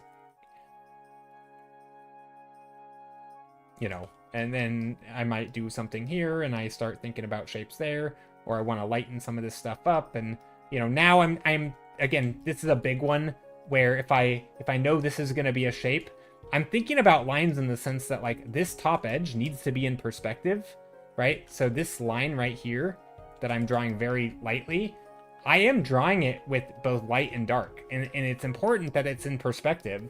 So again, going back to thinking about lines, right? Here's me thinking in lines again. Sometimes I'll even start with lines and I'll just fill in the shape. Very roughly. You know, maybe there's a big shape over here. Again, very, very simple shapes, nothing fancy. Thinking about the outside edge. Mayhaps. Let's see.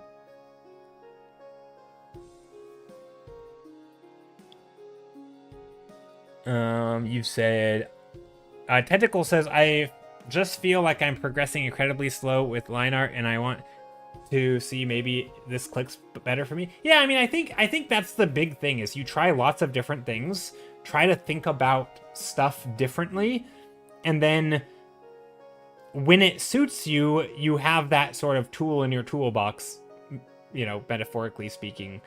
So like I can get by with some lines so that if I need to draw something in lines, I can do that. I also can paint a little bit with shapes, and so if I think that something suits me better with shapes, then I'm gonna do that, right? And so there's a lot of like pivoting and shifting, and yeah, like Seattle said, with ebb and flow, right? There's a lot of it's trying to move between all the tools, whichever one is best for the moment, or whichever one you think is important at the moment. And of course, that decision making hopefully you'll get better at it, as you know, in time. But yeah, no, it's I don't know what it is. It's fun. I like it. I like this way of painting. But I have realized I haven't really done any thumbnailing today. Except this. I am sort of just puttering around here, having fun. I'm having a good time doing this, though. Today is kind of a tired day for me, so I don't know if I'm gonna do anything crazy.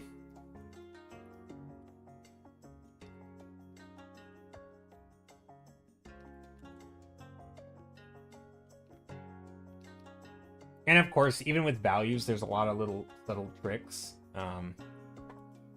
And I call them tricks, but not really. But like things like I just did here, right? I was making a shape, and I'm like, oh, what's that? 5-minute thumbnail. Perfect. All right, 5-minute thumbnails. Good. Let's do one. Okay, so my canvas is a mess, admittedly. So I'm just gonna delete everything, or maybe not. Maybe we just delete this one because it's nothing. There's nothing here.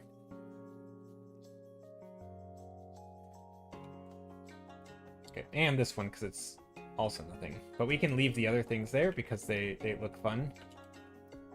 They make it look like I'm doing stuff.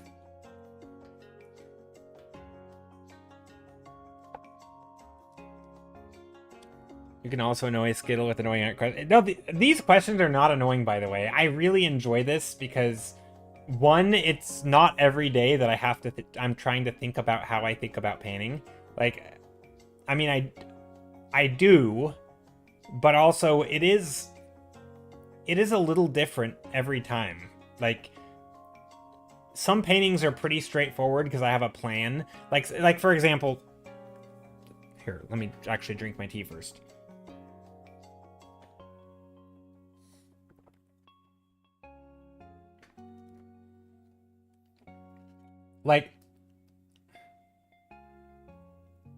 Like today, I knew from... Because I did a thumbnail the other day that looked like...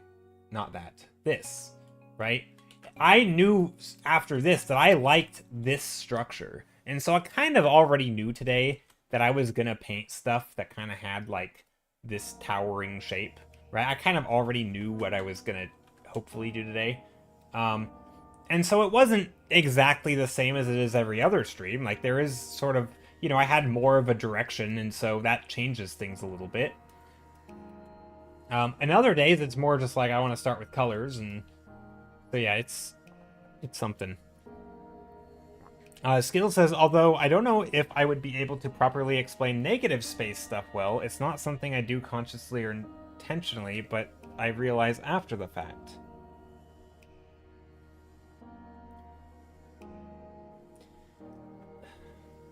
Yeah, I don't know how I fare there. I mean, I kind of have my, like, armchair theory where, like, I do think about it kind of, but I think a lot of it's the way that I paint lends itself I mean, I don't want to say it lends itself well to it, because I'm not always great at it. But I do think the way that I paint lends itself all right to negative space, because, kind of like I was saying earlier, if I'm trying to carve out this shape, let's say this is my initial shape, I'm not erasing, right? A lot of times what I'm doing, again, pretend the background is white. It's not white, but normally I would pick the background color and I would paint the background color. So I'm literally painting the negative space right now. Like, the thing that I'm putting on the canvas when I'm doing this is that negative space, right? Now, you might see it as this edge, but the thing that I'm physically doing was I was just painting this space here, right? And so I do spend a lot of time painting that space. And so I think it lends itself well to that way of painting, which is like carving out the things, because it doesn't really matter if I'm painting on this side of the thing or in this side of the thing. What matters is that I wanted this edge to look good, right? Or that shape. And so in some ways, I don't know if that's exactly what you mean when you say negative space stuff, but the fact that I'm spending so much time painting between the shapes and not actually thinking of the shapes themselves, like, it's like this, for example, if I'm painting the sky, I'm kind of designing these shapes, right? I mean, I don't know if it's more of that, like, I spend more time painting the negative space than I am painting the actual subject, in some ways.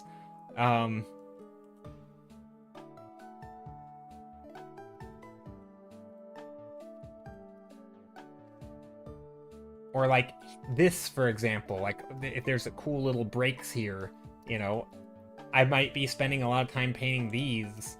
And of course, I think a lot of negative space stuff is just like shape design. Like it's almost like graphic design in a way, where you're just designing the, you know, big, medium, small. You're making interesting shapes that vibe with the rest of the silhouette and shape language that you've sort of established. So if you have a lot of squares here, maybe you want to replicate some of those shapes, so these are also squares. But maybe you want something different in up here, and so you're playing around with some more poofy colors or shapes or something, you know, rounded shapes.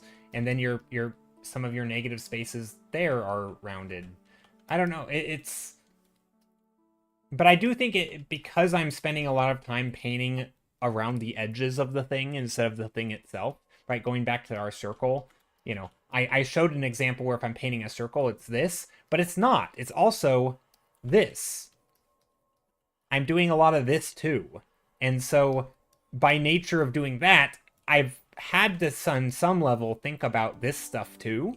Like, maybe I, you know, intentionally choose to make this an interesting shape around it. Or maybe, you know, maybe this shape goes in here and there's some little additional shapes in here. You know, if I'm doing some space, you know, designing some interesting shapes or something, right? Like, I don't really know which one of these is the negative space, honestly. Like, is the negative space the subject matter? So, like, this is the building, or sorry, it's like, because this is the building, everything not building is the negative space. Like, I'm not really sure. But then again, like, this is the building. Whoops, this is the building, but now it's the negative space, because these are now the main, you know, these are in the foreground. Like, I'm not even sure how we're defining negative space, to be honest. To me, it's, I guess that's the hard part of explaining. I almost don't even use that as a concept, to be honest. I probably should think more about negative space. Like, I definitely paint it, right? But I think you might think more about it than I do. I'm pretty sure I don't think about negative space very often. According to the internet, negative space or negative volume is the empty space around and between the subjects of an image. Yeah, but like, what happens when you have three subjects all in front of each other, right? Like, it depends on what you're focused on, right? So like, in this image, you'd probably say that like this is the main subject, right? And so by nature of this being the main subject, this would be the negative space, right? But not when we're focused on this.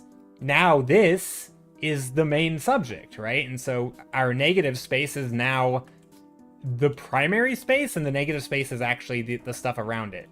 And so it kind of depends on what you're focused on. I feel like if you're just painting like a character, like here is a character, it's pretty obvious that the negative space is the stuff not your character, right? Like the silhouette around the character, right? This is our character. This is it's pretty obvious that this is, you know, all of this stuff is the negative space, right? This terrifying character. What did I do here? I was trying to just make a silhouette, and then it didn't look like a person. I should have just used lines, but no, not really. I don't know what I was doing. But anyway, here's our character, right? It's just a blob. We'll give them some shoulders. Right, so here's our character. Silhouette of a character. And yeah, I think it's pretty obvious that negative space is, you know, this stuff. The bright stuff in here, right? But I think when you're doing an environment, there's this, like, the negative space becomes a secondary focal point, which then everything else becomes the negative space. And because of that, you do end up thinking a little bit about the negative space, because you at some point you had to paint it, right? Like every millimeter of this painting had to be painted, and so I had to think about it at some point. Or at least hopefully. Again, this is not a finished painting, so you know, it's not a perfect example. I haven't forgotten the 5-minute thumbnail, by the way. According to the internet, I already read that. Also, that's a big wall of text. Seattle says, I think maybe negative space is like a useful tool in early sketching and idea creative phase. Then eventually, through further sketching and development, we fill in the space and refine it further. Yeah, no, I mean, I think it's definitely a useful concept in like composition and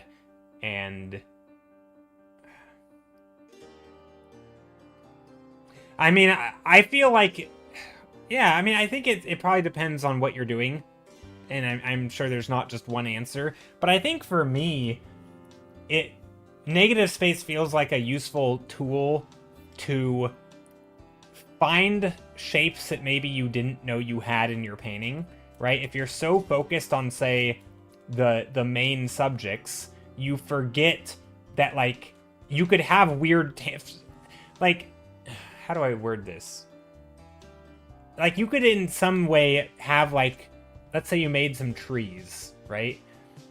You might be so focused on the trees that you didn't realize that this shape made, like, I don't know, an ugly, like a shape that you didn't want, like something just maybe like an unfortunate shape that's like, I don't know, unappealing or very unflattering. I don't know. Maybe it looks like a face, right? Maybe, I don't know how you do it, but like, you know, maybe your negative space ends up making a giant face, right? I've had that in a few paintings where it ends up looking like a, you know, I have like an object here or something, and then an object here, and I've kind of like created a smiley face on accident or something with negative spaces. I don't know how that would work. Something like this, right? Where you end up like making a smiley face on accident. I feel like negative spaces, to me, it's more of just like, pay attention to not just what you're painting, but also what you're not painting. And like, it's almost like a mental shifting of perspective, right?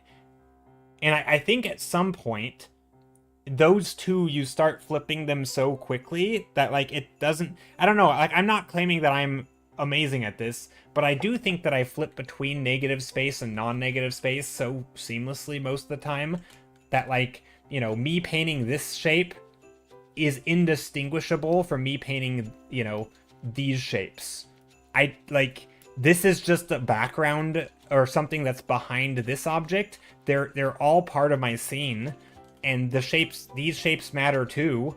I don't feel like I don't really think of it as negative space because the mental perspective I'm shifting, right? I'm going from like foreground to background to, you know, this is the main thing, but also thinking about, like, you know, paths and the motion of the thing. So, you know, in that sense, I am thinking about the spaces between the spaces, because that is going to be like, you know, you can end up creating like a line. And sometimes even like in the sketch, for example, I might do something like this, and this will be my negative space. Like, I've designed it, right? Because I'm designing it for composition, so maybe I'm bringing the shapes in here, and so I'm literally trying to, like, you know, make a line with the shapes, kind of. So sometimes the negative spaces are the things more that I'm designing, because I'm just trying to, like, use them as compositional tools. So again, it's not really thinking about negative space, but it's more thinking about composition and other things. I don't know. So, like, there's a lot of, mentally, it's very much just shifting perspectives. And I'm thinking about different things, and some of them relate to negative space, some of them don't. And in the end, I feel like I'm okay at it. I probably am not as conscious about it as I ought to be. So I probably should revisit it, like, intentionally think about it more and train myself up a little bit. But okay, let's do the 5-minute thumbnail sketch. Let me open up the timer.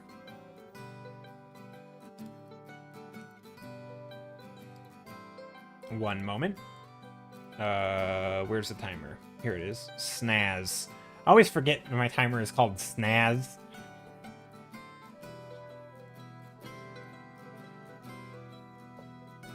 Yeah, an awkward shape that creates a straight tangent subject. Yeah, a lot of, yeah, exactly.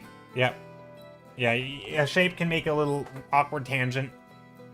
whether it's through the negative space, or yeah, it can look like something else, or I guess that's kind of a type of tangent, right? Where you have like a thing that looks like another thing unintentionally. Although I feel like I don't like. Is that what you meant, Skittle? Because I think I've heard people refer to that as like different types of tangents, and then they classify that as a tangent. I feel like that is not what most people mean when they say tangents, but I do get it. It definitely is an unwanted thing that appears in your painting sometimes. I don't know if I would call it a tangent personally, but it could be.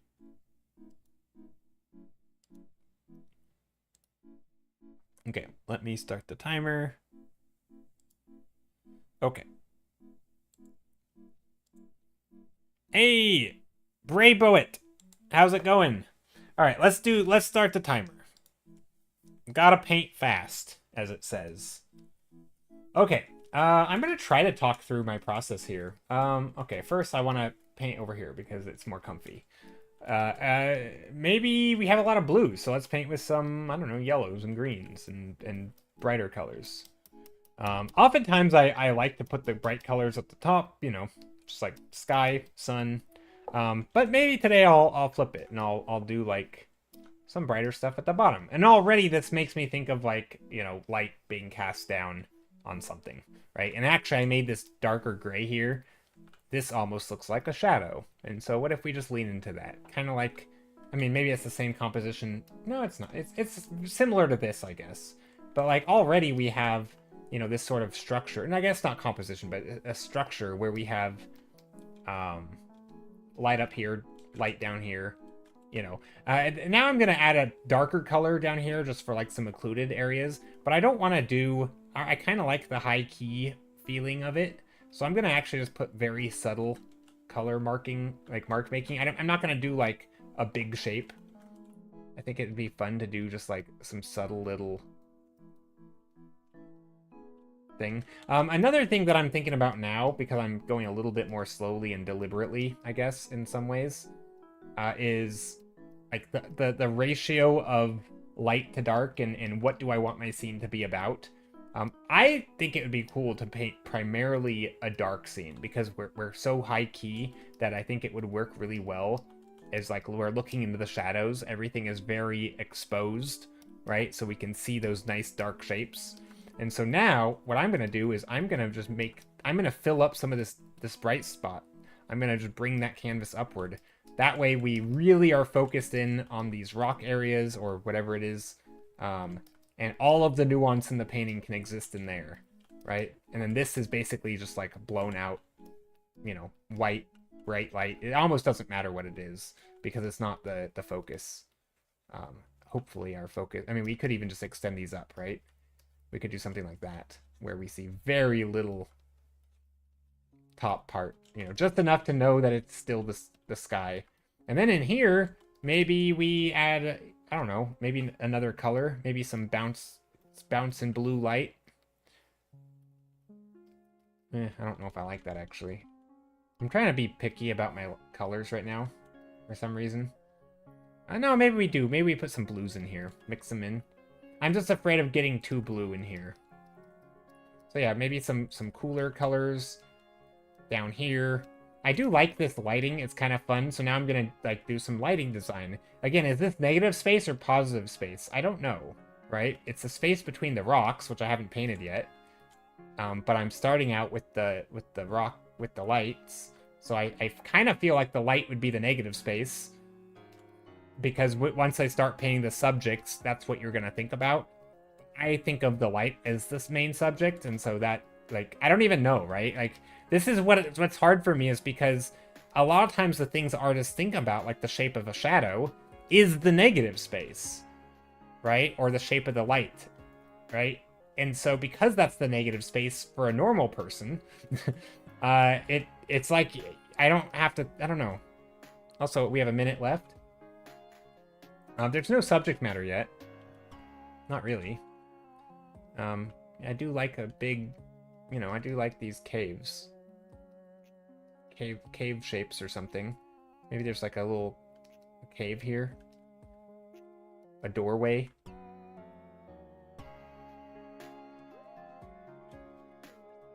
A doorway. I don't know. Maybe all of these shapes are mimicking it, though. So now we'll...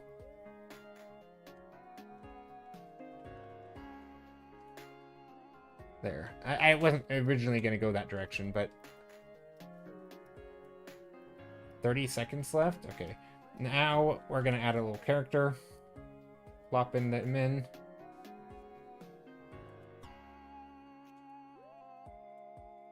It's kind of a strange looking character.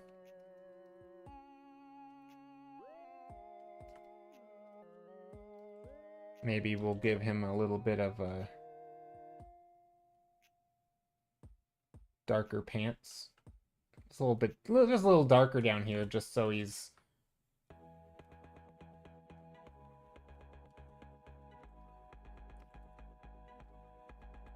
where's the light coming from? That way? Maybe he's...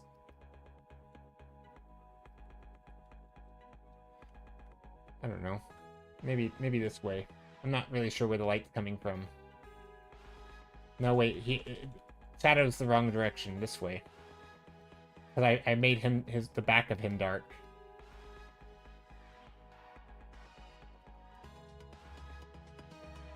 Anyway, there's a little sketch. It's not much. I kind of did a little bit different. And I might even come in here to go, you know, to keep talking about my process or whatever. I think this is a good example where I might even come in here and just sketch in some lines to, you know, to make some forms. Maybe, you know, figure out what some of these shapes are. If there's some interesting shapes I can make. Yeah,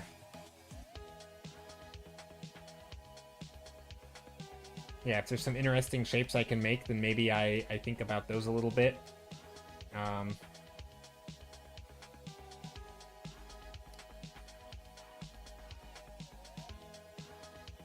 You know, I guess I just did a thing that's probably thinking about negative space, right? Again, thinking about the lighting.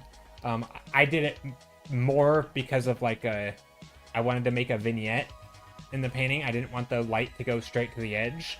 I wanted the light to actually go into the main thing up here. And so I crossed it out, basically. I made like a shape like that. So it kind of points. I don't know. That was a choice. Maybe there's some light up here. I'm not really sure. But even maybe light around the shape? Maybe not.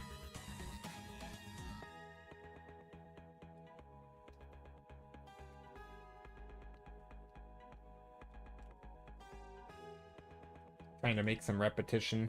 I think a lot of concepts, like... I realized the timer's up, by the way. Also, the values here are atrocious. But I think a lot of concepts in art end up... like, a lot of those, like, old... I don't want to know what you would call them. Like, old wisdoms. Like, things that are good rules of thumbs. And I feel like a lot of those, if you follow them, they kind of create... Like... They end up doing the thing of another task of another, like if you I'm trying, sorry, I'm stumbling my words. Like if you try to do like compositional stuff, you know, like keeping lines, you know, from you know, drawing your attention with big lines towards the edge. If you're paying attention to lines that might point toward the corners of your page or your edges, you're gonna end up thinking about shapes. Like if this was my lighting in my image, I would be like, this is not good. And so what would I do? Well, it's also not a good like negative space shape, right? And so by then having to, you know, repaint it or paint it in a different shape, you know, it might go from this shape to this shape. Suddenly now I'm thinking about that negative space because I'm trying to fix this shape that was pointing towards the edge, right? So I'm following like a composition rule, but because I followed that rule, I'm now paying attention to negative spaces, right? So it's kind of like a lot of these things feed into each other, and like if you do some of them, the other things will just kind of work better, like more often. Obviously, that doesn't mean they always work, but I feel like it makes it easier on you because, or like if you have, I don't know, I'm trying to think of something. I mean, there's a lot of stuff like this, like perspective tends to create like visual lines because they converge, and so if you have like consistent perspective, you'll have these really nice visual like lines pointing towards your like it'll help assist your composition. I don't know, like there's a lot of stuff like that that just kind of happens to work out well. And so if you do one thing, you're kind of doing the other. But anyway, this was supposed to be a 5-minute thumbnail, but I spent a little longer. I'm gonna slap it with some warm in here, some warm light, because that just seems fun.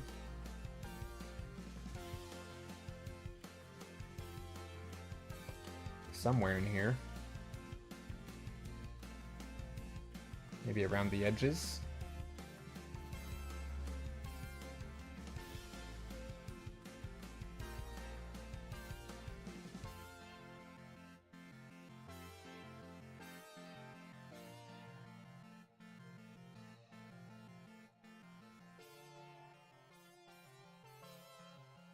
Something like that's kind of cool.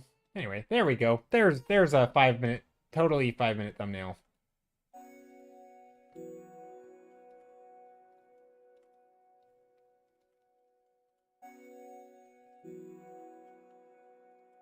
Totally a 5-minute thumbnail. Not a second longer. No, sir. No, sirree. Okay, here we go. That's not terrible, though. Totally, yeah, totally. Okay, there's one. That 5-minute spotlight looks great. Yeah. Indeed. Yep. I've never gone over time at all. Okay, let's turn off the timer because people are gonna see it and think that I'm ending stream or something because it says time's up out of context. So let's turn that off. Tamarin, did I say hello? Hello. Hope you're doing well.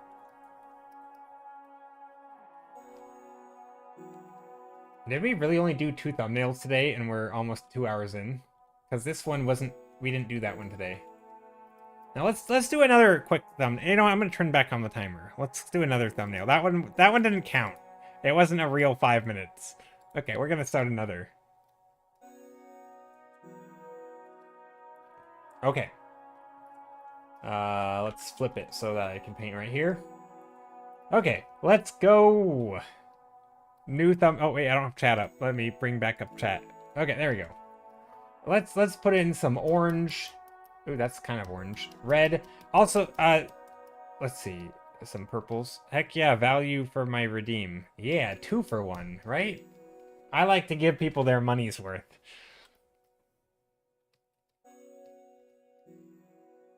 Alright. I'm just putting some colors in. I don't know, maybe we'll do... Sometimes the colors will... I don't want to use the word say and they speak to me, but sometimes the colors will make you think of a thing. Like already I'm thinking of like, this feels like a smoke cloud or like a giant poofy cloud. And maybe we'll do like a cloud painting. I'm gonna use some color dodge here though. I think this would be fun. Okay, so let's do some flow dodge. Let's add some bright... Ooh, that's too bright. This is pretty good. Some very bright clouds.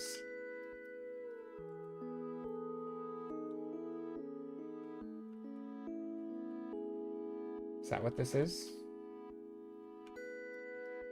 I feel like it might be. Okay, there's some clouds. So now, use some color dodge. I'm kind of filling in some of these shadow shapes. Shadows being cast on other clouds is always one of my favorite things. when you have like a bright light back here casting on the clouds, and then it casts its own shadow on the bit of cloud like here. And so you have these little like cascading shadow shapes. I always like that. One of my favorite things, I think. I don't do a lot of cloud paintings. Probably should do more. Anyway, I don't even know if this is clouds. It could be something else. But now, what if we did like, you know, we changed the scale of it a little bit. I don't know if this is gonna work. This might be stupid.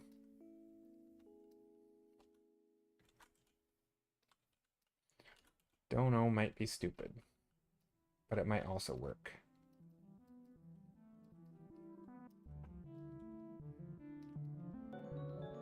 Let's put some big old shapes down here. We're gonna make a foreground. This might be, the reason this might be stupid is because it might ruin the vibe of the whole thing. Okay, that was a bad idea. Hold on. Let me figure out how I want to do it. Also, thank you for the follow. What do I want to do in the foreground? Do I want like just a big dark foreground like that? Like just something.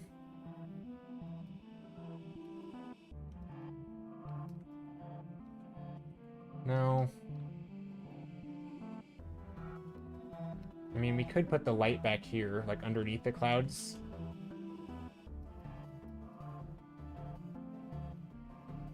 I mean, it's not terrible. I don't like that the foreground clouds are smaller than the background clouds. That bugs me just a bit.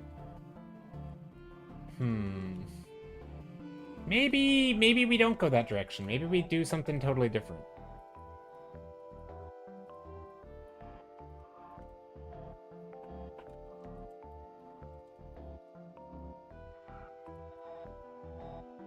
This kind of is looking like a shoreline, something like an ocean. Maybe maybe we do this.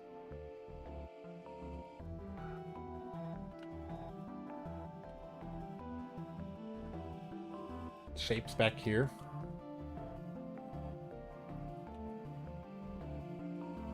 Some sparkles. And then what are these? We could do like a lighthouse. Or a... That's kind of a neat vibe. 20 seconds left?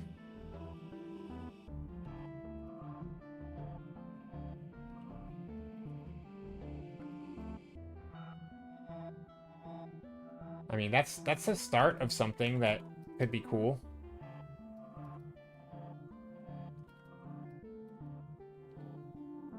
Rocky shore here.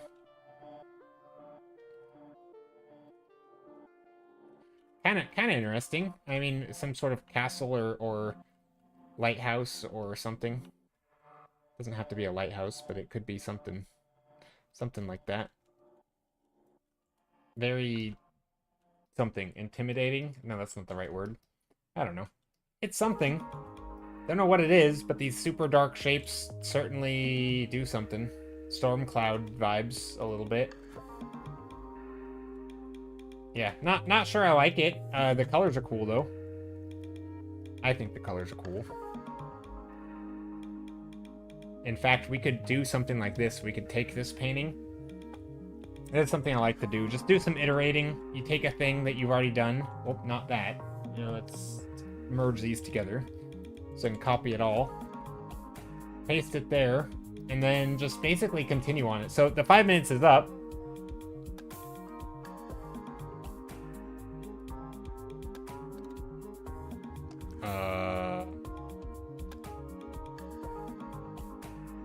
Let me turn that down. There we go. Okay. So yeah, the 5 minutes up. So what I'm going to do is I'm going to just basically take this one that we just did in 5 minutes and move it over here. And that way I can paint on this a little bit and play around with some color. You know, maybe I'm going to make some shapes that I don't normally make. Or maybe I invert the colors. Maybe I take the oranges and I put them down here. And I take the darks and I put them up here. And maybe some of that gray comes in here. Again, don't know where this is going, but maybe I use these colors to try something different.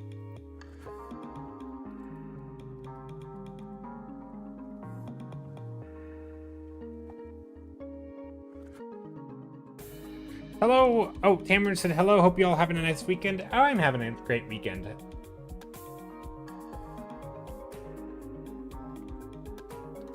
My weekend's good.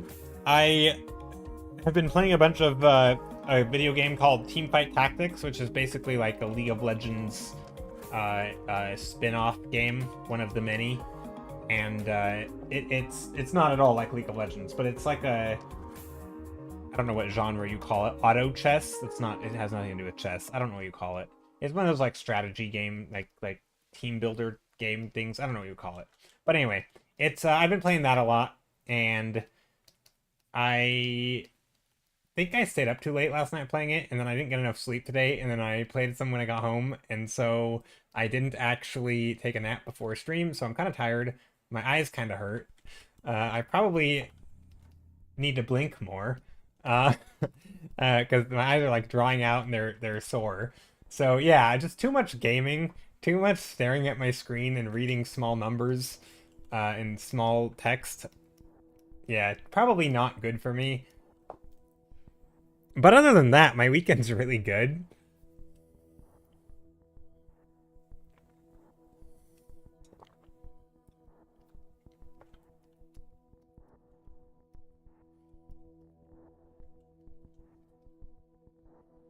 Oh, let's play around. Let's do some experimenting. Let's take an overlay layer and do like a, I don't know, a purple. Sometimes it's fun just to, I think another thing, you know, we were talking a little bit about process and like how I think about stuff when I'm painting and sort of steps that might be taken to like get to the point where you just paint without lines. I think another big thing is that like, especially when it comes to color, I just like experimenting a lot. And in doing a lot of experimenting, I sometimes will land on places like this color palette that I like. And I think it's not just with colors, but it's also with shapes, it's with form. I think you just end up landing on places that are quite neat. And then you later on can incorporate that into your sort of your game plan or your strategy, you know? Where you try lots of different things, and different paintings are going to call for different skills and methods or whatever, or ways of thinking, and then well, luckily for you, you've already thought about those things or done things, and you know, you've tried stuff in a way where now you're comfortable doing it. And so I think there's a lot of that happening. Like here, these could be some trees. I like trees. Trees are some of the greatest things. So they're extremely fun to paint because one, they are great for environments because from a compositional standpoint, you can basically do anything with trees. You can just make shapes anywhere. If you want a random shape coming this way, you can make that a tree, right? Off page. You can have things cut across in the foreground. It could be a tree limb, right? You can lead the eye with trees in the background. Like, trees are so versatile.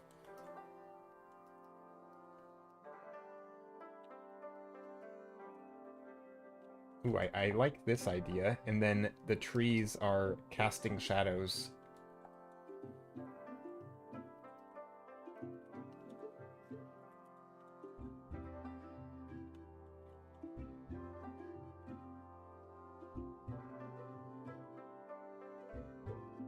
Speaking of negative shapes, that's what this is.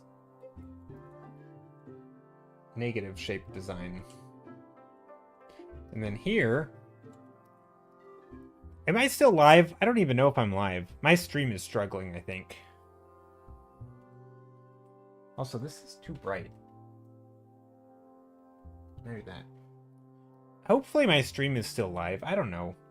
I see my frames dropping like crazy. Let me just save this. Let me close some things. I think I have too much stuff happening on my computer. No, it looks good. Okay, that's good.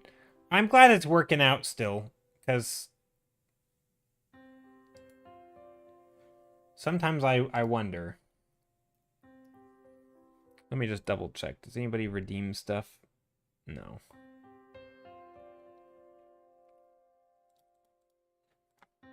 Okay, so here this is a good example where I was playing with some just pure silhouettes of things, but now I'm shifting to like form. So these shapes, I know they need some darker shapes down here. So partly I'm picking like a color that I think is going to look good, which I think is going to be like a deep purple or something. And then I'm coming in here and basically I'm using lines, but also like form shading to like add darkness to the underside of these trees.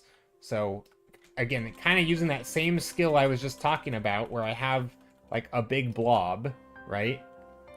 I have a big blob here. Let's do this on new layer. Also, I like the color I was using. Hold on, can I undo it? No. How do I, what was the color I was using? This one? Okay, let's put that right there. Make a new layer. Right, so I have this big shape, which is obviously a tree, right? We know it's a tree, but there's nothing interior here, right? So you're using that skill. When I draw a line here, I'm just, like, I'm taking this shape, and I'm sort of imagining, like, okay, if this is the trunk, or not the trunk, but a limb, where is the limb going, right? Well, it's going down this direction, but I don't really know exactly where it's going to be, right? And so part of it is like, sometimes I'll just sketch in some of these dark shapes down here, and as they start to converge, I kind of, okay, well, maybe this tree trunk is like curving, so there's a little cavity under there. You know, maybe over here, it's you know, it curves that form, so it's less dark over here. And so I'm kind of just carving out a shape of the shadow that I think would look good, right? Again, kind of going back to the negative space thing. Like, it's all negative space because the regular space was a big giant blob with no interior, right? So the negative space is breaking up that interior to make it actually interesting. And so I'm kind of just adding these deeper, darker shadows in here.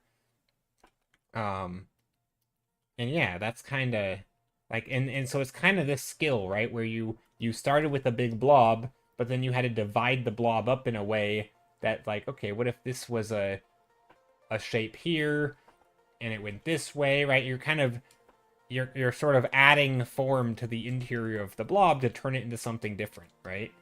And so you're adding form in here. And now sometimes the forms are really simple because they're just like trees, and you kind of know what trees look like, right? So if you know what the thing looks like, it's much easier to add the shapes to make them look like the thing. And sometimes you don't know what it looks like this, where you just have to make it up, right? Is this a tower? If it's a tower, okay, we kind of know what towers can look like, but maybe there's like a couple layers. I don't know. It could be lots of things. So yeah. That's my explanation of what I'm doing there. Because I think this part probably looks the most like, it makes the painting come together the quickest, and I think it's also one of the most confusing. Because it's sort of, there wasn't anything there, and then there was, and it's not immediately obvious how or why. I'm gonna add some little darker shapes down here too. Kind of the same thing, little occluded areas.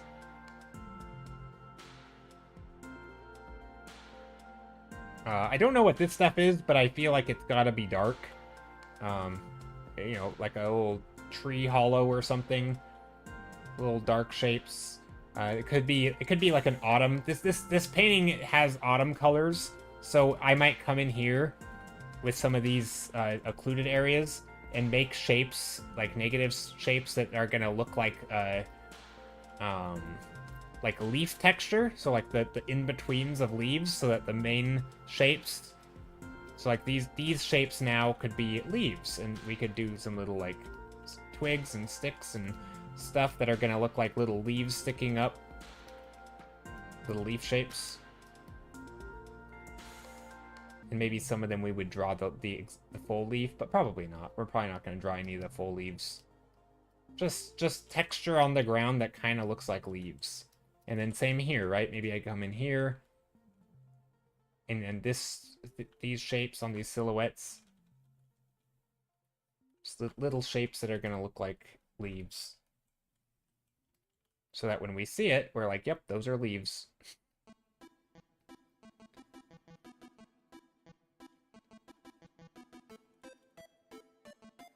Basically breaking the silhouettes, right? That's leaves can stick up, and there can also be little dark spots. And so you're basically just carving out the shapes. And then up here, I don't know what's going on up here. This probably isn't going to be leaves, so maybe we'll take that and make it a smidge lighter. So that it feels more like light and not as much like leaves.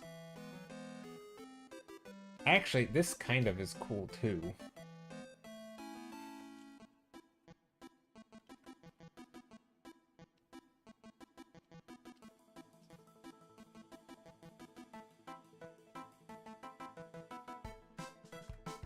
Yeah, that's not bad.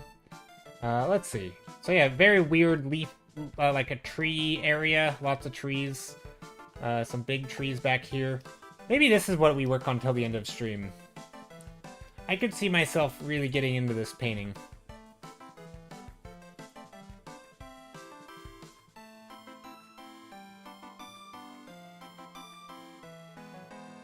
It's kind of blobby, but it's also a lot of fun. So maybe some shapes sticking out behind here.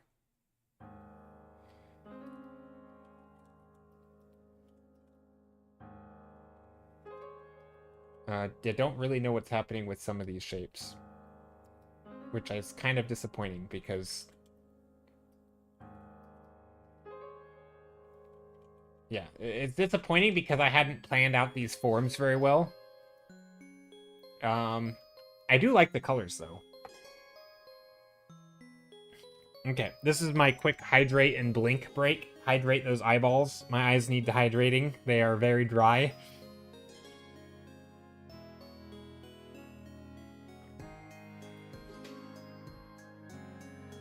Closing my eyes for a second. This is gonna take a quick nap on stream.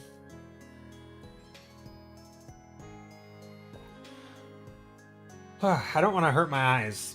They do feel a bit like strained. I don't know why. I think it's just this. Everything feels bright. Or all my. I mean, it's not even bright here, but everything feels bright to my eyes, like I'm staring at the sun, but I'm not. Oh gosh. Also, I think I'm getting sick. I know this is not. I'm not trying to be like a downer, but I think I woke up this morning and I felt like my throat was trying to be sore. It's not sore right now. Also, I'm dropping frames like crazy. I'm literally watching them go up in real time.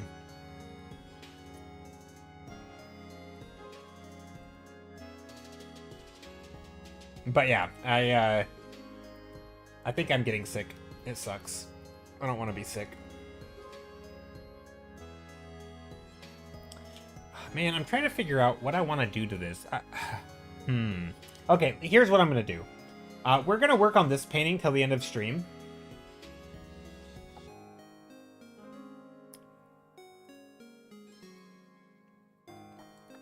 Yeah, so I'm going to work on this till the end of stream, but it needs some problem solving, right? So this painting is not good enough on its own.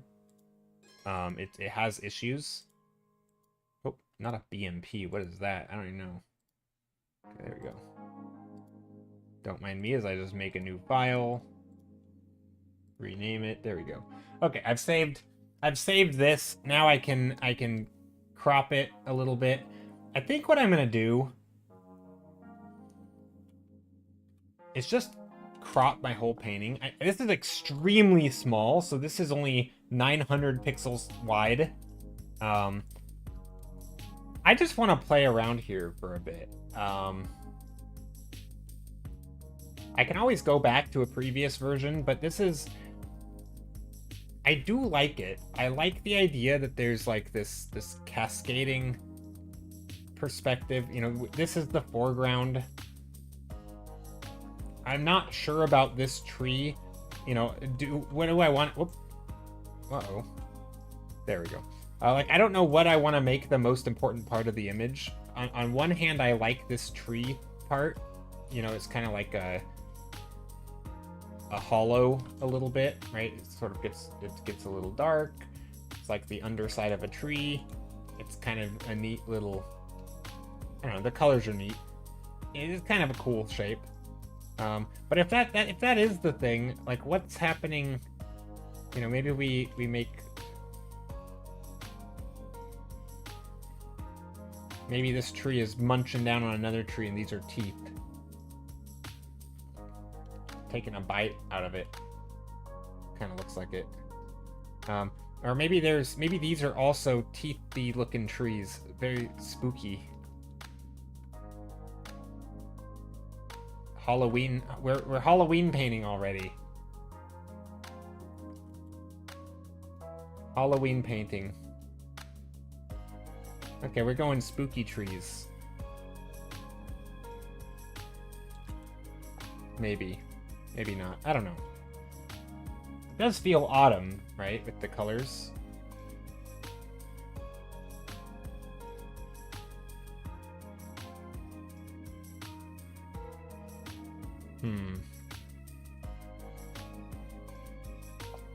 Maybe not. Right now it's a little bit unorganized. Like I'm not sure what exactly I'm going for.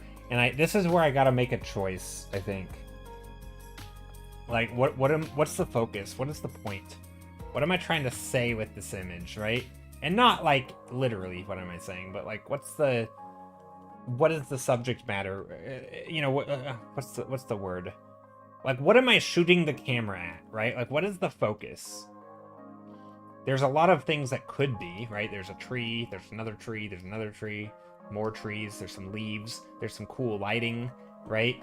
But like I need to pick something. Like, do I make this tree back here like a big imposing tree, or is it the fallen over trees? And if so, maybe here, let me make a new layer. Maybe these, you know, can be less intense back here, right?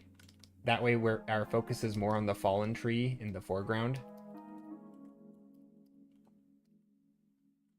So if we did something like that, right now, then we can focus on these trees. You know, these trees could be a little bit more simple or something, right? That's a direction we could go. Or we could do, right? Or we could go in another direction. Sorry, I'm just talking this through. I don't know if that's, if you guys, I don't know if anyone's listening and cares about my rambles, but it might be useful. I've basically all stream I've been trying to talk through my thought process on stuff. But I feel like here it's a little messy and there's a lot of directions we could take it.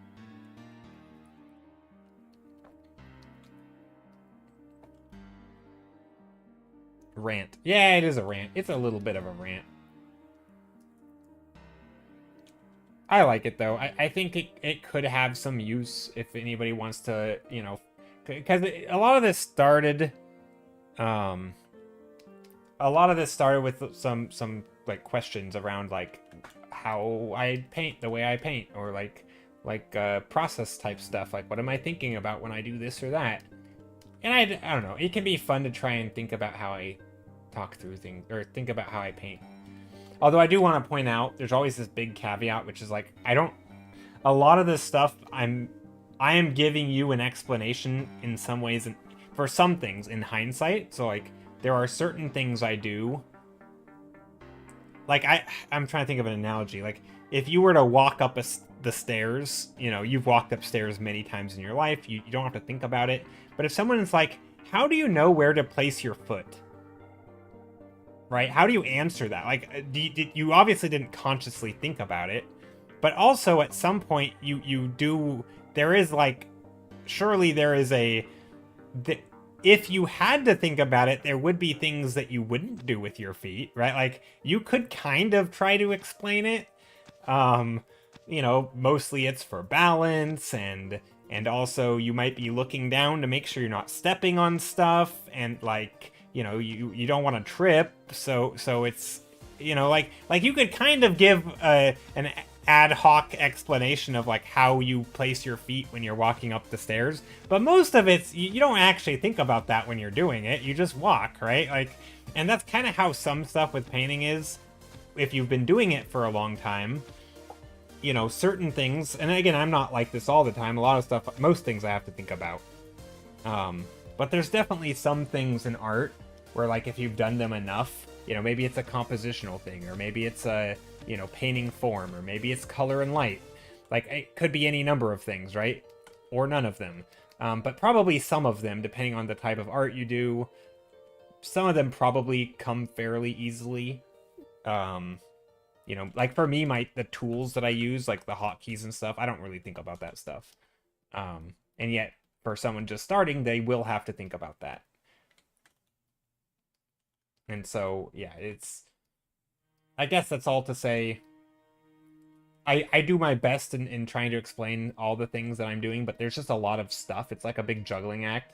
It's easy for me to explain the stuff that I'm thinking about actively, but there's always going to be things that I just didn't really even think about talking about that may not be obvious. So yeah, that's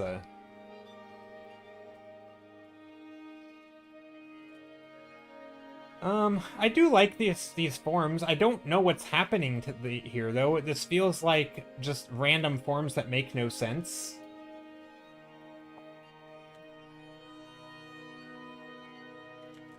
Like, there's trees.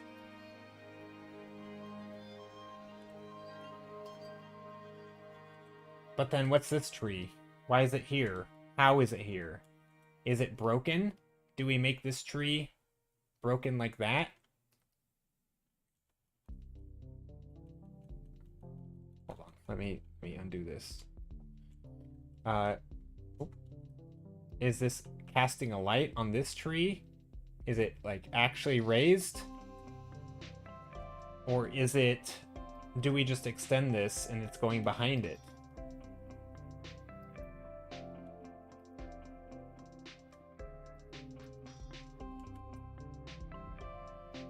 Or maybe this is the tree that's more interesting, and we're not really sure why it looks the way it looks. Maybe that's what we do. Again, I don't know. I'm figuring this out. So maybe, yeah, maybe this tree, this one, this fallen over one, right? I don't know why I was trying to make this standing up tree look like it was broken. Maybe this one's all normal and intact, and it's this fallen over tree that, you know, just a little bit of logic there. Who would have thought the tree that isn't fallen over is the one that... Okay, let's bring these down to the ground.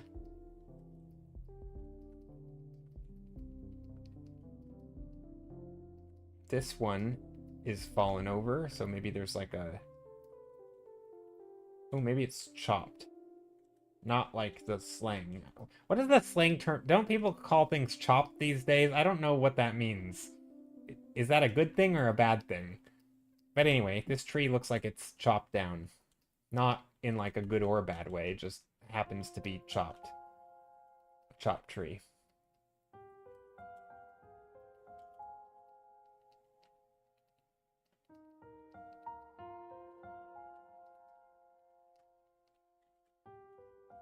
Okay, there we go. There's a tree. I don't know why it's fallen like this. I don't know how that works. What's happening here? Do we want like a stump? I don't know what's happening. Geez, what am I doing? This is getting very like almost surreal, where like we have weird tree things, but we can see the... What am I painting? What even is this? It's cool, kinda, but I don't know what it is. Maybe there's like trees up here that are also chopped and they're floating. I don't know. I like the graphic nature of it though, it's cool. But like, where's the stump? Where is the stump of this tree? That's the question. Maybe that the stump is back here? and on the stump. What? This is so taking a step back from the technical stuff of art for a second.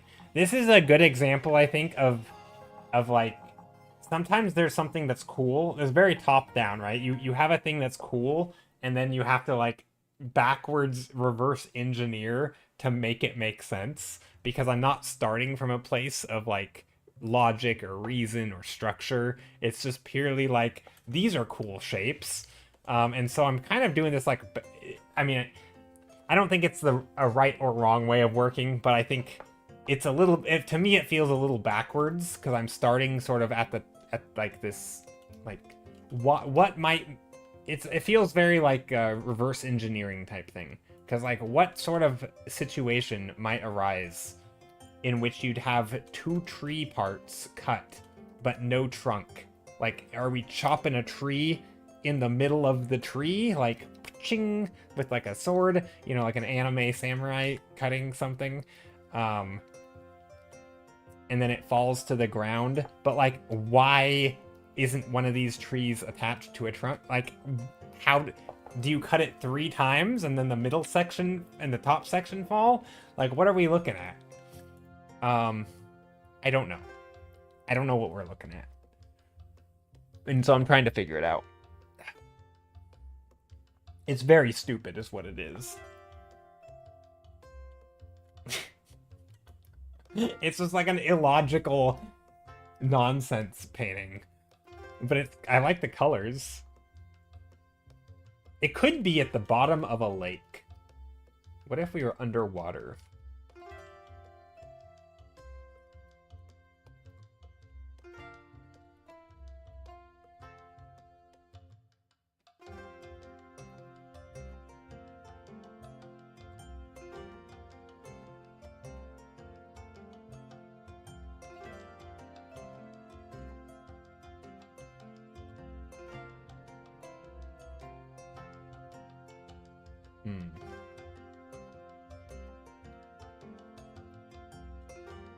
I don't know. I'm doing a lot of flipping my canvas, and I'm not getting anywhere. Sometimes I like, do you guys do this where you like fidget with your canvas when you're thinking, just to like get a different perspective, try and figure, you're trying to problem solve, so you're just like moving things, painting stuff, but without any real purpose. You're just like a thing to do while you're thinking.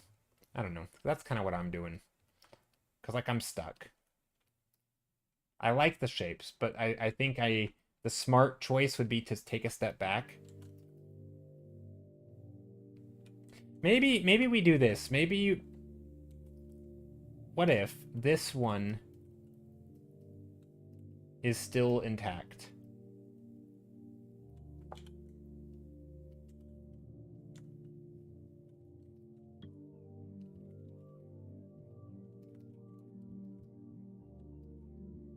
And then we make the trunk here.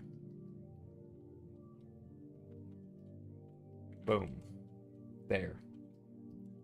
Now, it kind of has a logic to it, right? There's that story. There's a tree that's chopped. Done. Story. That's not really a story. But it is, I mean, it is a type of story, but it's not much of a story. It's not like narrative story, you know, it's not a thing. You know, you wouldn't actually write a story about it. But it is, you know, there's storytelling in the sense that it gives you, the viewer, a sense of an action of like, this thing happened. You know, something, volcano erupted, tree fell, right? Somebody chopped this tree.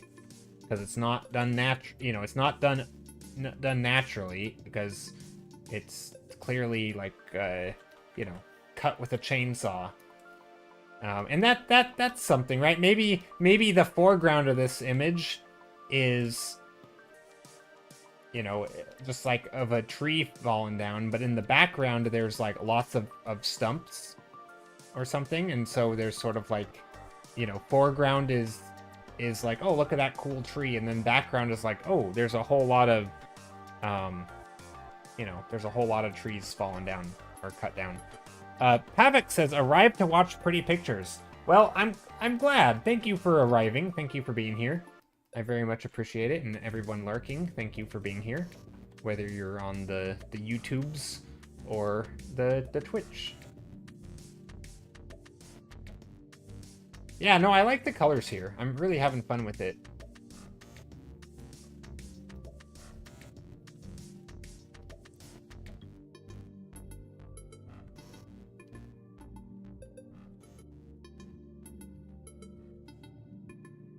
Maybe there's something growing out of this tree. No, that wouldn't make sense. It's too young of a tree. Maybe there's a... something. A frog. A bunny. What is it? The world will never know. It could be a bunny.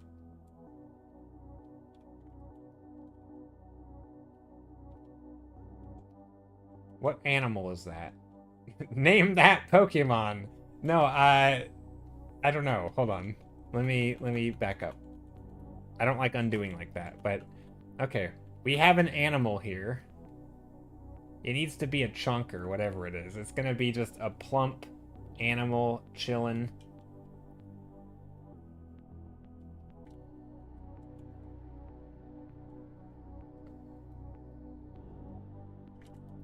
Just something sitting there.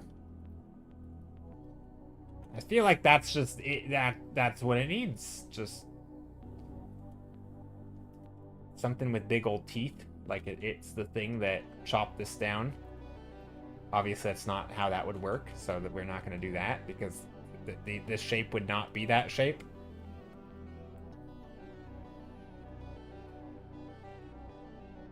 If anyone has any ideas, let me know. What is this animal?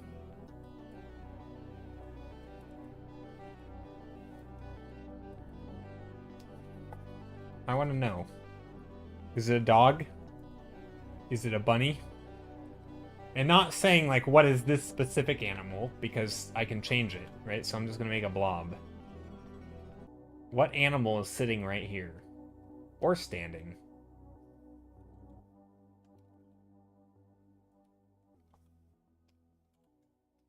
If you were an animal, what animal would you be?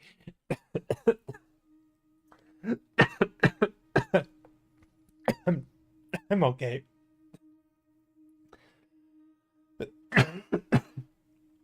Don't mind me. Just dying on stream.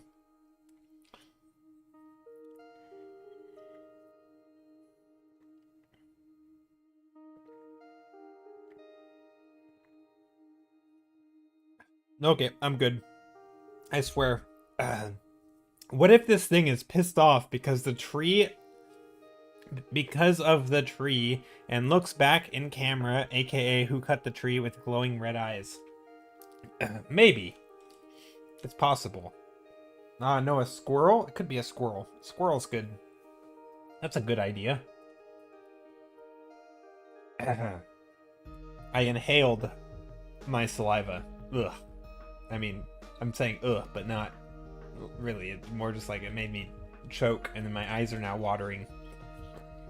And I started coughing. But I'm okay. A blob monster? It could be a blob. I mean, that's what it is right now. A blob monster.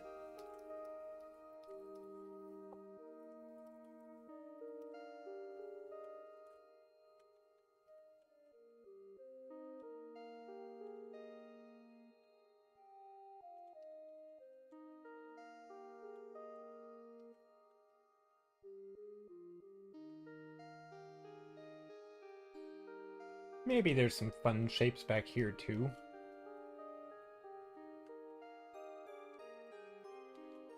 We do have a lot of light up here. So maybe there's some light back here, too. I feel like there's gotta be.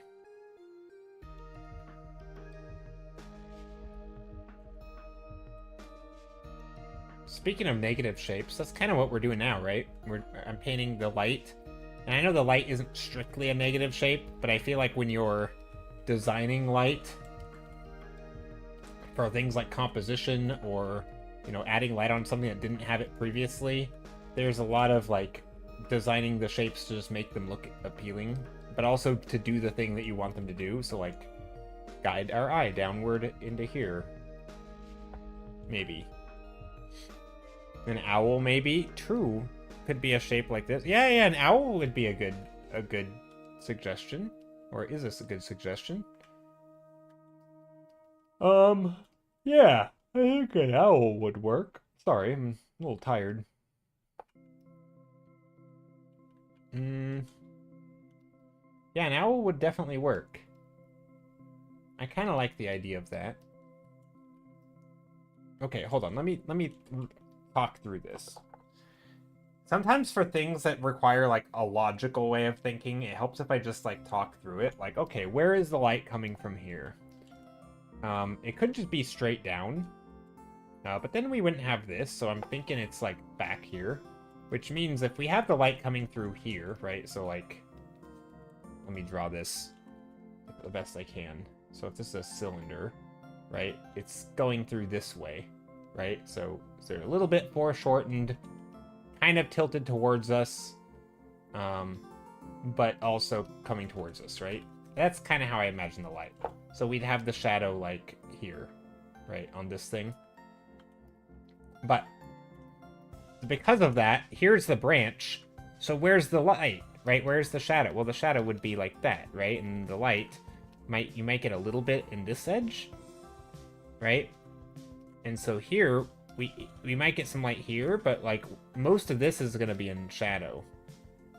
And then where's the light going to be on here, right? And so we're just kind of logicking through, you know, maybe some light here, but not like a ton. And same here. On here, we could put a lot on this side, actually, if we wanted, using that same logic. Now, we don't have to, right? We can always cover up any of these shapes. I feel like that is something that's a choice that we can make, of like, where do we put our lighting? And you know, if we wanted a big shadow shape cutting through here, we could do that. You know, we could have like a shadow casting like that from a branch up above. You know, we could do whatever we want there. That's the nice thing about trees and shadows, is you can get away with a lot. It's not an exact science. Even though you can kind of put on your sciencey thinking hat to like solve the problems. But there's still a lot of wiggle room. Which kind of brings us to the topic of like making the thing accurate or versus readable. And I don't think accuracy is the goal for me. Okay, let's paint an owl. I'm gonna Google owl images.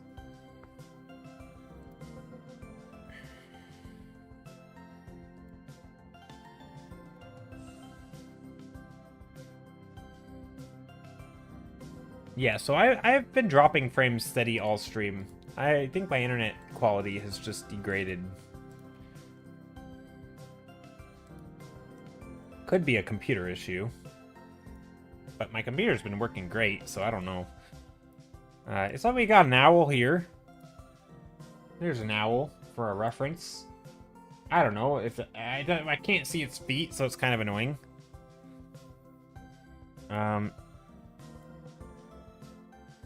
This one's pretty adorable. Look at that. Look at that chunker. He's a little baby. Little baby owl. I think. Maybe it's not a baby. Maybe it's a small adult. It's pretty cute. We could also do like an owl like this.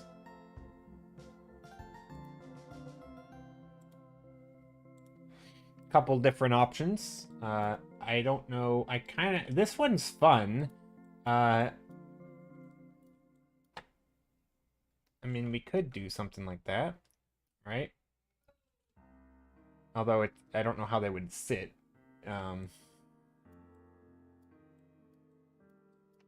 This one's like, because its tail is going down in the direction, you know?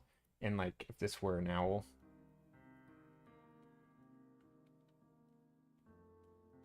I don't know how they would sit here, right? With their, I mean, I guess this would just be like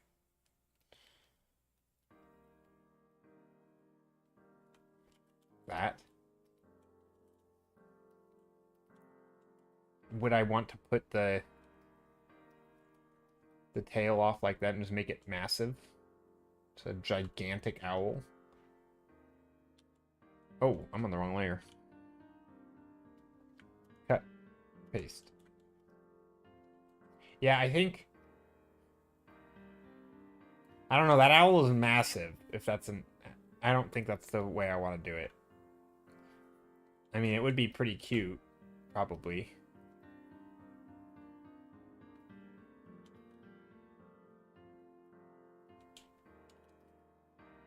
Yeah, probably not that though. I'm thinking.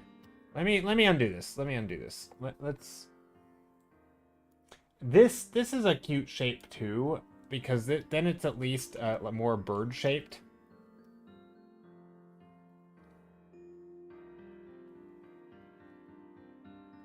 So we'll just start out by painting that,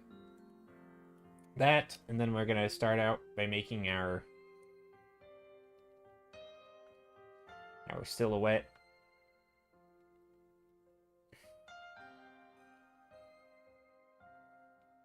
Again, I know, do birds always like grab things to perch, or can they can just sit on the ground, right? Is that a thing? I assume they can, but I don't actually know. They can just walk, right? Birds can be on the ground. They don't have to like be grabbing onto something with their little grabby arms. Like, they are capable of just like chilling, right? Or does it like hurt them? Owl standing on ground. Oh, okay, they can stand on the ground. Here we go. Here's an owl on the ground. I know that was a stupid question, but like, I don't know enough about owl geometry or anatomy to know like how it would work when they're sitting. Okay, that was a very dumb thing to say, but whatever. It's not like I'm on the internet and recording will be here forever on YouTube for people to see. Also, thank you for the follow! Person who just followed. Thank you for following. Yeah, not like the VOD isn't going to be on YouTube forever. Okay, so let's try to make a shape here of an owl that is appealing and not too stupid. Just kind of make it a shape here. I mean, I sort of like this. Already, this is not bad. This is a pretty good shape, right? And then we'll use, like, this other... I know these are all different types of owls, but I like this owl. This owl's cute.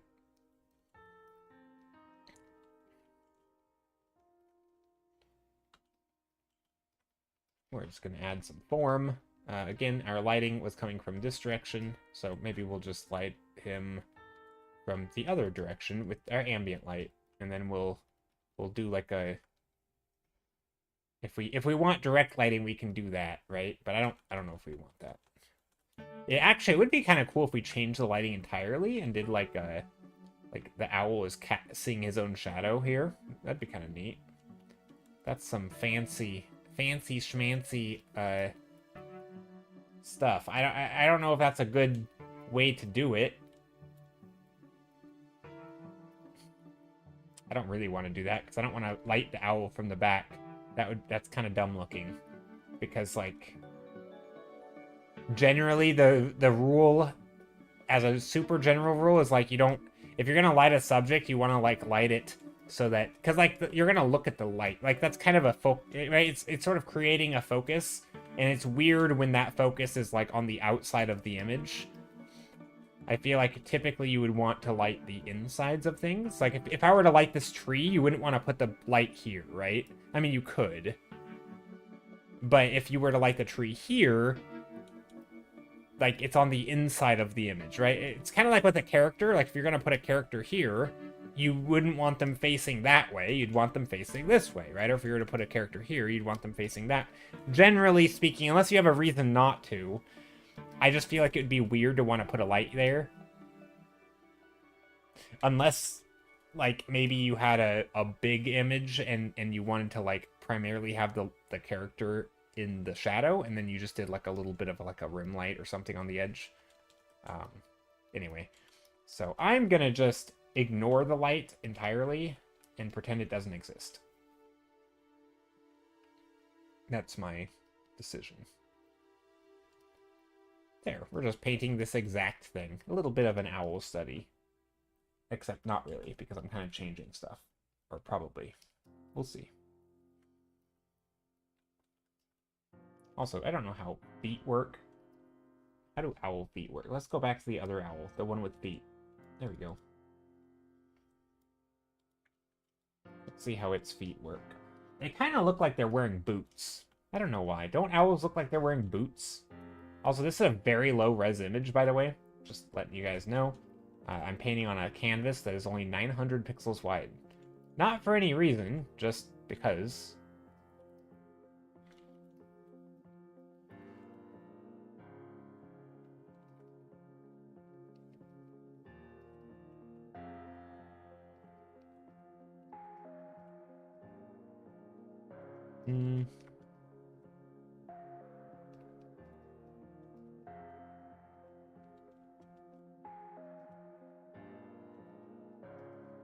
I mean, it's something.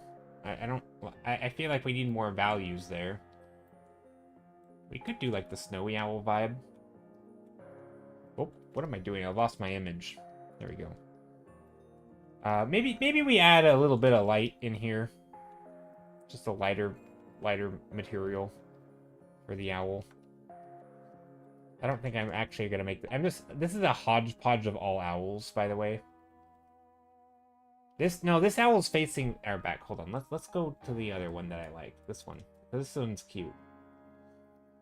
Okay, we're gonna little sunken eyes. A little bit of a beak. Try not to make it look too terrifying. Owls kind of look creepy in a way, but they also are cute in another way.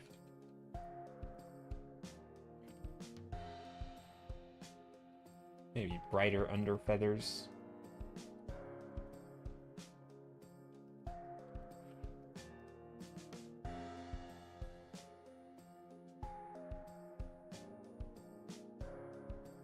Yeah, I'm not liking how this is working. This is why I don't paint animals. You know, I think maybe I will have to at some point do an animal painting stream and figure out how animals work. Like, how do you take an animal, like an owl, and make it fit a Hold on, maybe I just need better reference. I don't know how to take a thing and, like, rotate it if it's an animal, because animals are complicated, and I don't really know what their anatomy looks like.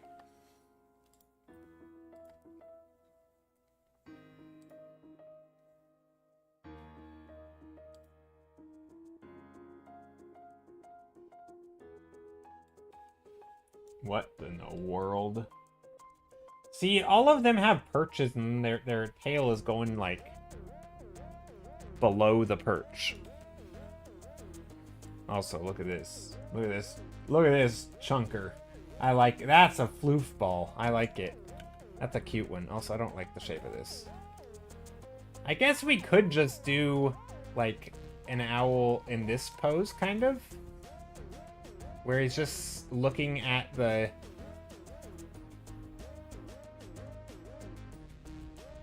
like, looking at the camera.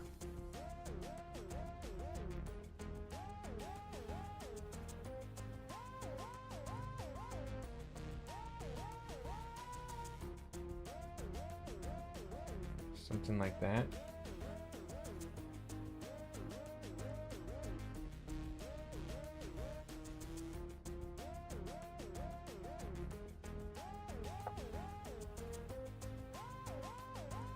I don't know. Something like that. Owl orb. It is a very owl orb.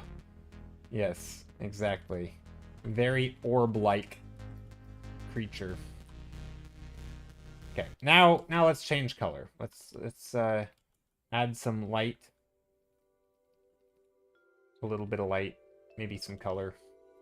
What do I want to do to it? I don't know.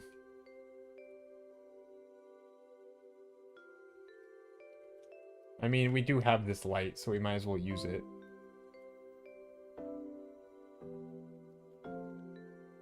Just gonna start off with a bit of a form, a rounded form.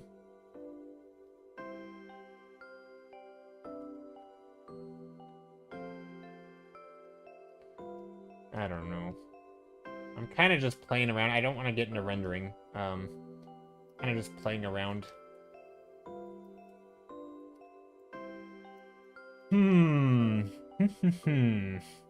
Yeah, I don't know. I'm not even sure I want to put the owl here, or like that. Birds are so hard to paint like this.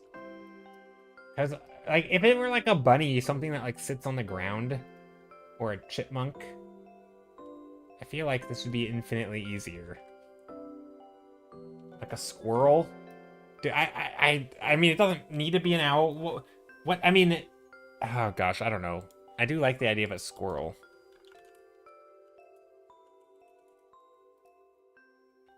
Squirrels are cute. I don't even know what I want to add to this. Or a chipmunk. I don't really know the difference, to be honest.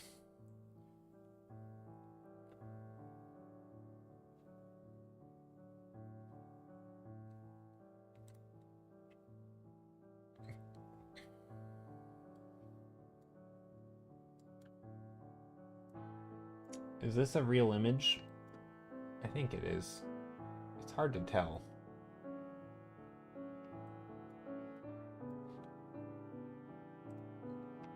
Baby dragon? It's not a bad idea. Oh, baby dragon. Definitely AI.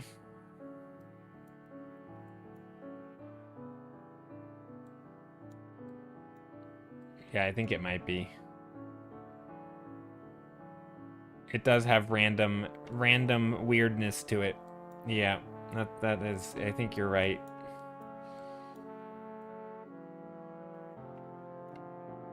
Random things merging with other things.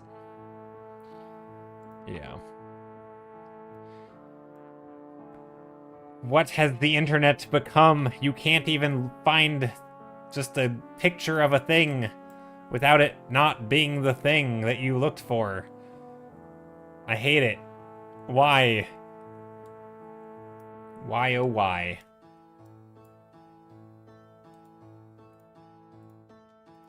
How are you doing, Evil's Master? Hope you're doing well.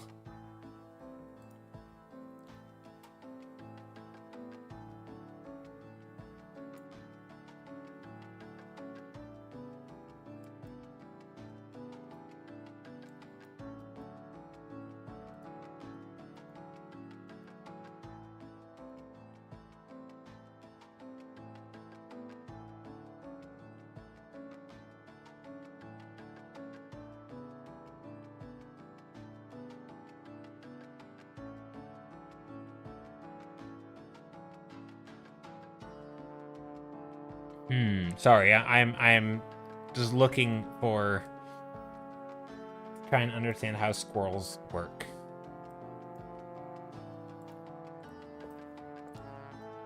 Usually lurk. You're doing well. You usually lurk. Well, I appreciate it. I appreciate the lurking from everybody who's a lurker, and also the people who are non-lurkers. I guess I don't appreciate the lurks from the non-lurkers, because then you're not lurking, by definition. But no, I very much appreciate everyone being here. Yeah. Okay, we're gonna make we're throwing accuracy out the window here. We are gonna make a big old squirrel-like creature. I don't even know if it's gonna be a squirrel. It might be. Probably is, but it's gonna be...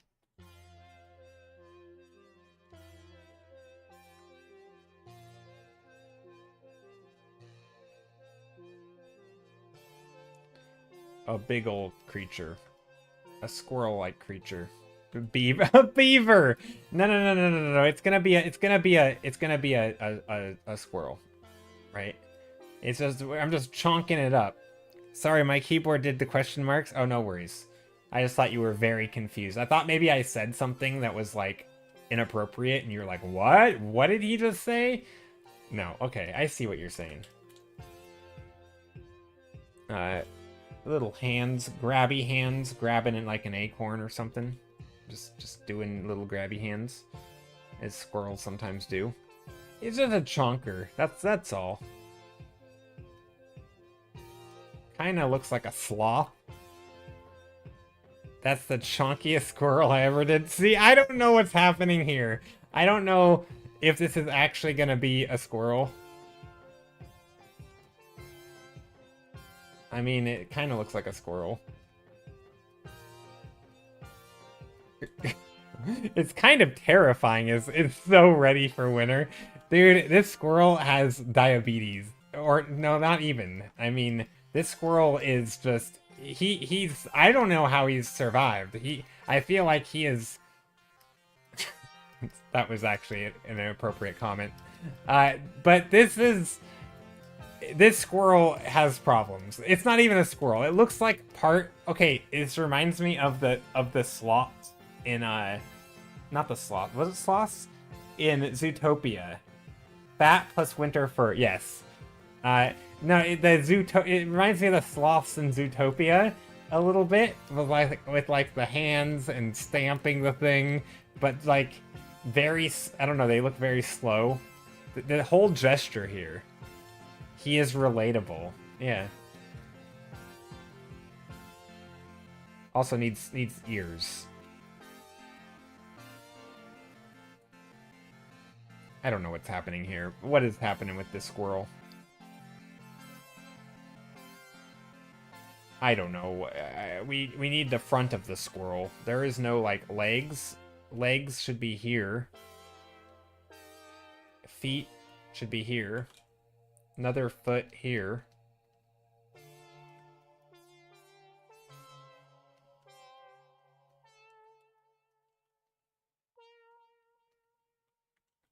Tail so floopy. Yeah, we could even make it more floopy.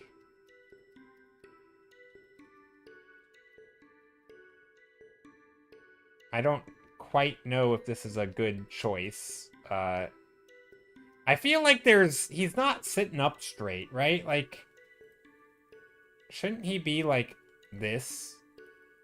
No, now he looks. Now it looks like an ape of some sort, or a monkey. I don't know the difference. I feel like I don't know what I'm doing. I do think, from just a pure gesture, it would make more sense for it to be upward. You're scared? Yeah, I'm a little scared too. Hold on.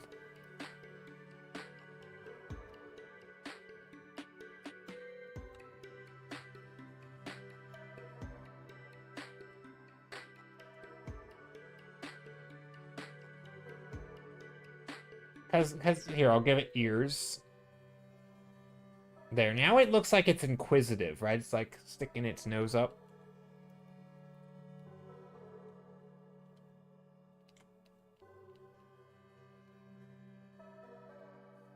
I don't know how the bottom of their...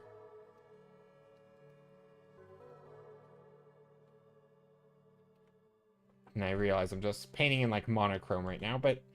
And then they need arms. I've kind of forgot the arms of this squirrel. Kind of looks like he's praying.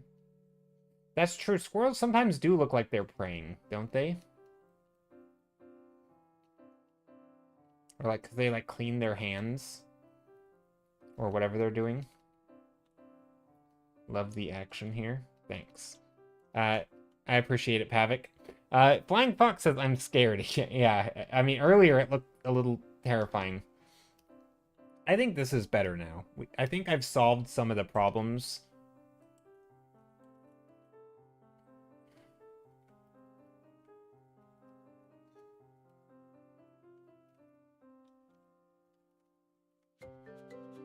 I'm still not sure how squirrel anatomy works.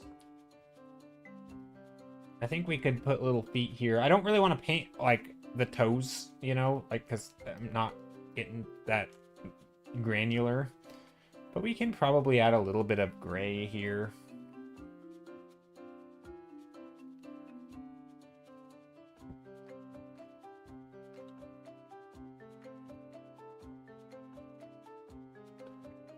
Does that look like a squirrel? Kinda. A little bit of a white around the eyes, I think, as they do. A little bit of a top. Actually, let me see how their nose looks. I don't actually know how squirrels' noses look. It's like a little bit of a that, and then they got a little bit of dark. Little cheeks for the mouth. This squirrel is not as chunky as he once was. That's okay.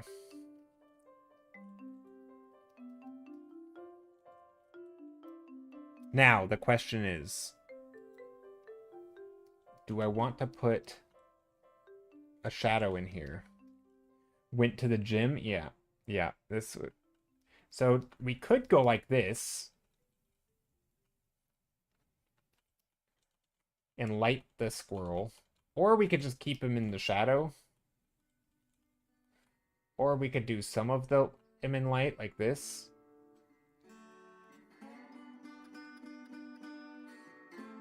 I kind of don't want to do the whole thing in shadow.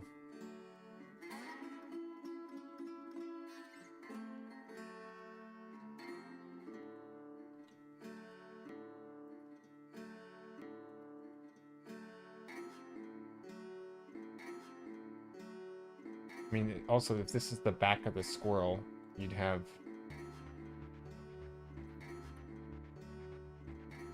this part of the tail would be poofy.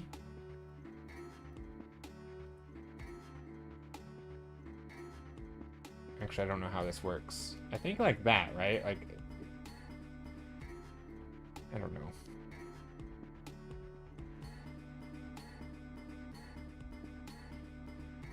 Okay, and then this part can be in shadow. We can put some shadow coming this way from the squirrel.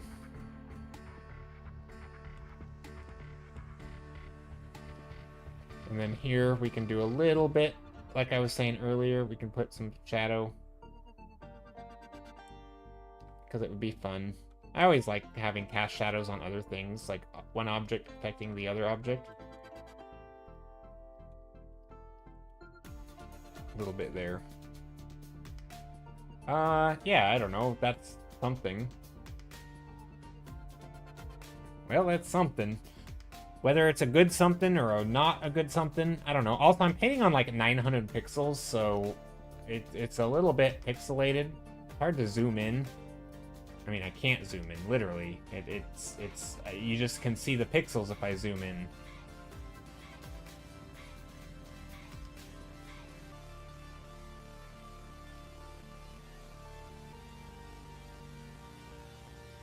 That's not bad. Get some of that orange in there.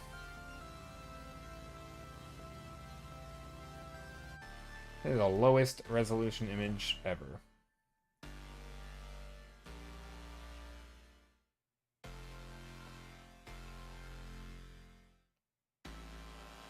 Okay, let's go a little bit brighter for the light on the trees.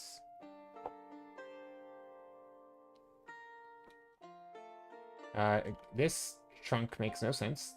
So now let's try to make the light have some logic.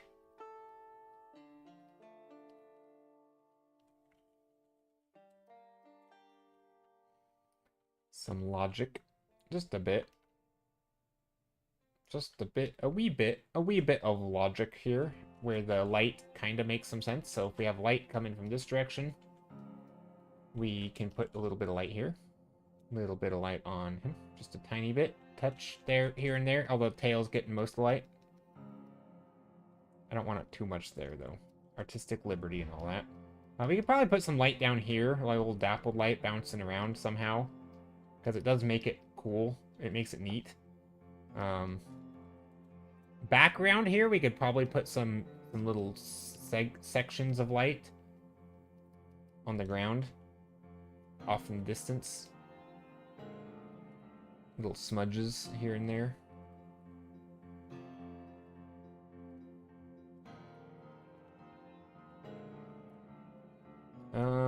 I'm a little curious. What if I do this? What if I go to overlay and like add just like a color to him, kind of like an orange or something? I know a lot of people use overlay for lighting, but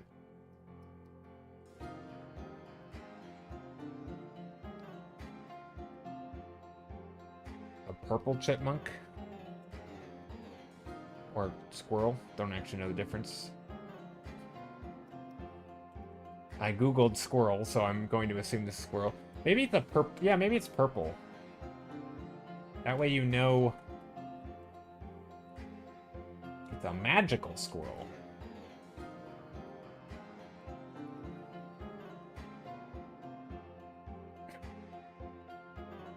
Maybe.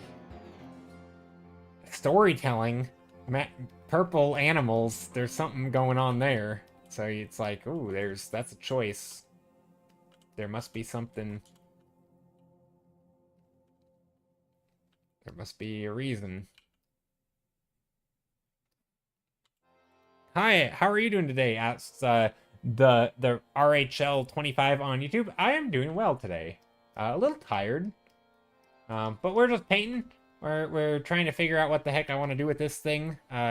I don't like that the value of the squirrel's the same as the tree. I know sometimes they are in nature because, you know, they like, you know, survived by blending into stuff, and, you know, you don't want to be a standing out when you're a prey animal, but for graphical issues with composition, it's nice to like add variety between materials and different colors and textures and stuff. Chipmunks are smaller and striped in different living area. Gotcha. That makes sense. The RHL says, that's amazing to hear, and I am good. I am good, always happy, and always positive. That's good.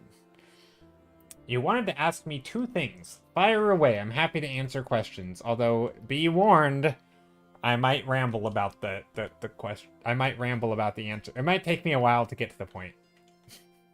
I am a rambler. But no, I'm happy to answer questions. I mean, obviously, depending on what they are. I reserve the right to not answer questions, but no, if it's anything art-related, I'm more than happy to answer. If I can. The best of my ability. Or to the best of my ability, I should say.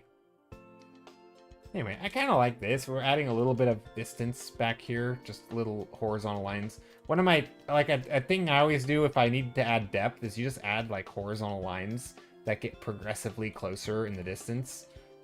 It's a nice way to create that illusion of depth. You're basically making, like, here's your foreground. Adding another line, you add a midground, and add another line, you add another layer back there. And each subsequent line is basically just, like, getting closer and closer. Helps just show that ground plane a little better. Also, let's put some light here. Okay, the RHL asks, yes, 1, can I draw you something for an act of kindness? Also, I am making an animated series and I was wondering if you would be interested. You are welcome to draw stuff for me if you want. If you want to post it somewhere, I do have a Discord. I'm probably not going to be live much longer, though, right now, so if you want to share it or something, then you'll have to... Yeah, probably through Discord's the best way, just publicly. So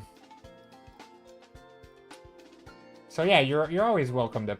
Yeah, I mean, you can. And then for the second question, for an act of kindness, or no, you said also I'm making an animated series and wondering if, are you mean like would I be interested in seeing the animated series once you make it? Sure, yeah. But no, I'm not interested in I don't think I'm interested in working on it unless, I mean, if it's a job opportunity, yes. Maybe I'm interested, possibly, depending. But no, I don't have the time to take on, or the desire to take on, like, a personal project, or like I don't know what you want to call it, but like a project like that.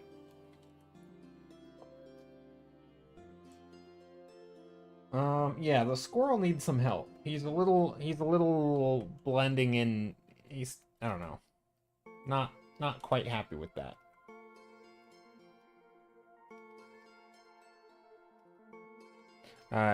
By the way, the art is really good. Oh, thank you. It's nothing big, it's small. It's honestly a fun project I'm doing. That's good. But yeah, no, I'm not looking to get on board with any projects at the moment. Unless it's paying. Gotta pay my rent and all that.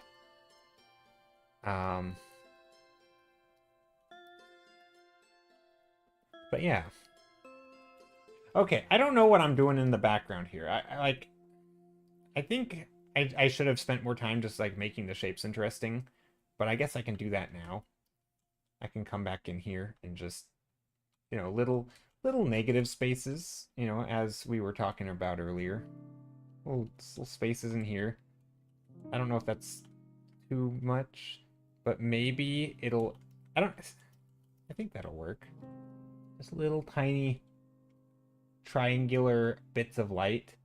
That might be too much, but it should be enough. It should just be just enough to like poke through in sort of silhouette in some way. It's basically creating these little separations. It might end up making it less clear. I don't actually know.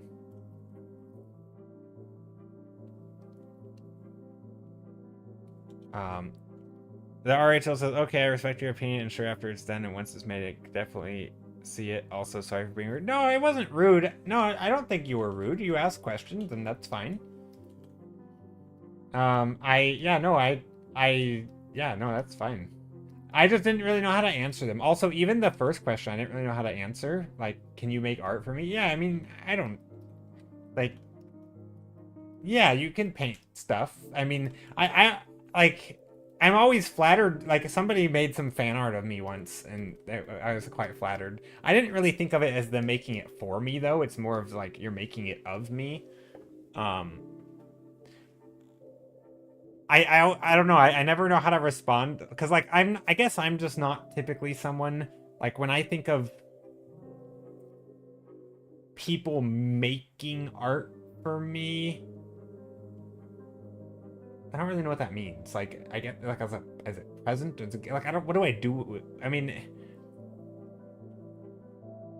I never know how to respond to that, because like I don't really know, like, I'm always flattered when, like people have made like art of me or of a thing that like I have picked, kind of, or like something that is relevant to me. Like people have painted me, like as I'm streaming, they'll screen cap me and paint me, which you know, it's kind of weird at first, but it's also kind of flattering, and it's always fun to see. But I never thought of that as like for me, right? In some way, it's as in making art that you would like. Well, that's the thing, right? Like, I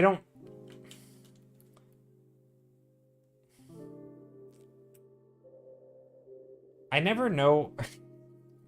Sorry if I'm being awkward here. Like, what if I didn't like it, right? But I would. That's the thing. I would like it in the sense that I appreciate people making stuff, but it's like, in some ways, I feel like I would want you to make art that you want to make and that you are proud of. And I respect and appreciate that. If that makes sense. Like, if you're making art with the expectation that I'm gonna love and cherish it and hang it on my wall, like, I can't promise that. But if you make art because you want to make it, and it's maybe I'm like the subject matter or something that is in, maybe I inspired you to paint a certain type of thing like an environment, that's flattering, and I will always appreciate that, right? Because if somebody is inspired or influenced to paint something for whatever reason. But I think ultimately I feel like I would want you to paint something that you want to paint and not try to guess at what I would want you to paint. Because, like, so occasionally on stream, we do like a Secret Santa sketch exchange type thing, where everybody puts in, like a sketch prompt that they would kind of like seeing drawn. And then a random person will get their name, and let's say you got my name, then you would sketch the prompt that I chose. So maybe I chose, like, you know, 2 dinosaurs having a picnic, right? And let's say that was my sketch prompt. It's still, even then, when you're sketching the thing that I specifically, you know, wrote out that prompt, even then, it's still not really for me. I mean, kind of, but in some way, it's still, like, just your interpretation of that prompt. Maybe I'm just weird, and I have, like, a weird, I don't know, I think gifts and, I don't know, I have a weird, like, yeah, I don't know how to respond to that, but it is, yeah, you are more than welcome to paint something, and if you want to paint it for me, that's fine, I guess. Yeah. I'm always, anything that makes people want to paint, if you want to paint something, you are, you know, you don't need my permission, but also, if I am in any way the subject or an influence for what you paint, happy to help, right? More people painting, more good. More paint, more good. More better. That's not English. But yeah, I'm always flattered, so I guess the answer, short answer, I don't know, long answer, go for it. Or both of those are short answers. Also, this started out as a sketch and I left the border, but I'm kind of liking the border. It almost looks like I don't know. Also, this squirrel has magical purple glowing hands. Hold on. Hold up. Are we cooking here? Or what's happening? We got some purple hands. Little mittens. Purple mittens. Gloves. He looks like he's playing a piano. An invisible piano. Just like right here. A little keyboard. It's on a stand. And he's playing the keyboard. He's jamming. Also, I'm on the wrong layer. Here's the keyboard. With his little purple gloves. Okay, no, that's not... I don't know what I'm doing. I just thought a little touch of purple would be funny. Looked like he killed someone. Oh no, it's the purple blood on his hands. He's a murderer. Also, those eyes are pretty intense. Okay. This just went real dark.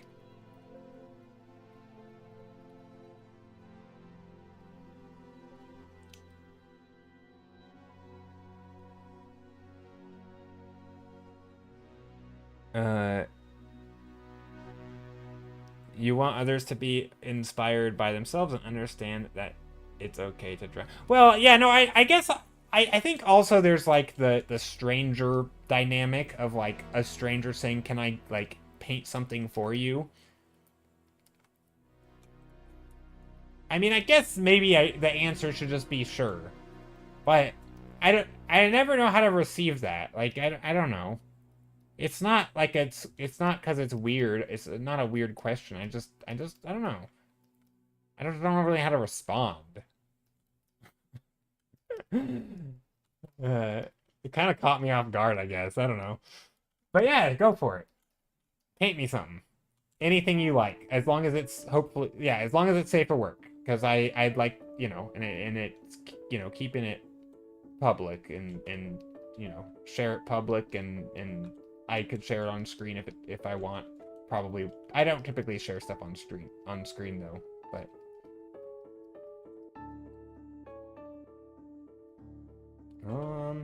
But yeah, I'm kind of wrapping up here. I don't really know where I want to go with this.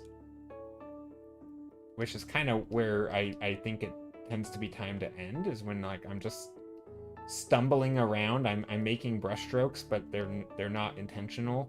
I'm sort of changing the painting, but I'm not improving it. I guess I can always improve by like adding, you know, variety in here. Maybe it's not improving, but it does seem to be pushing it forward.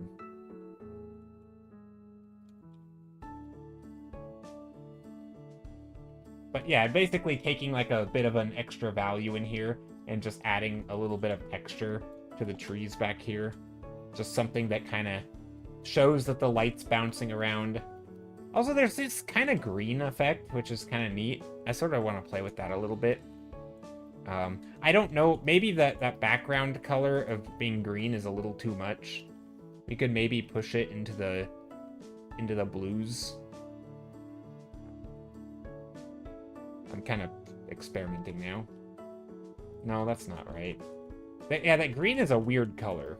That's for sure.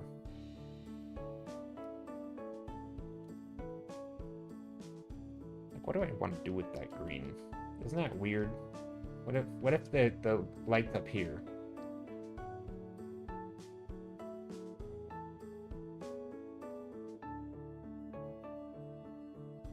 Your ex-girlfriend would share your perception about someone making things for you, but I don't really get it.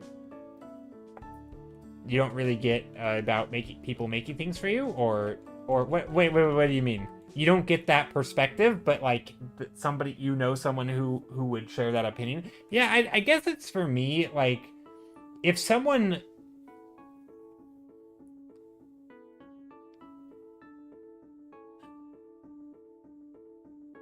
I think for me with gifts,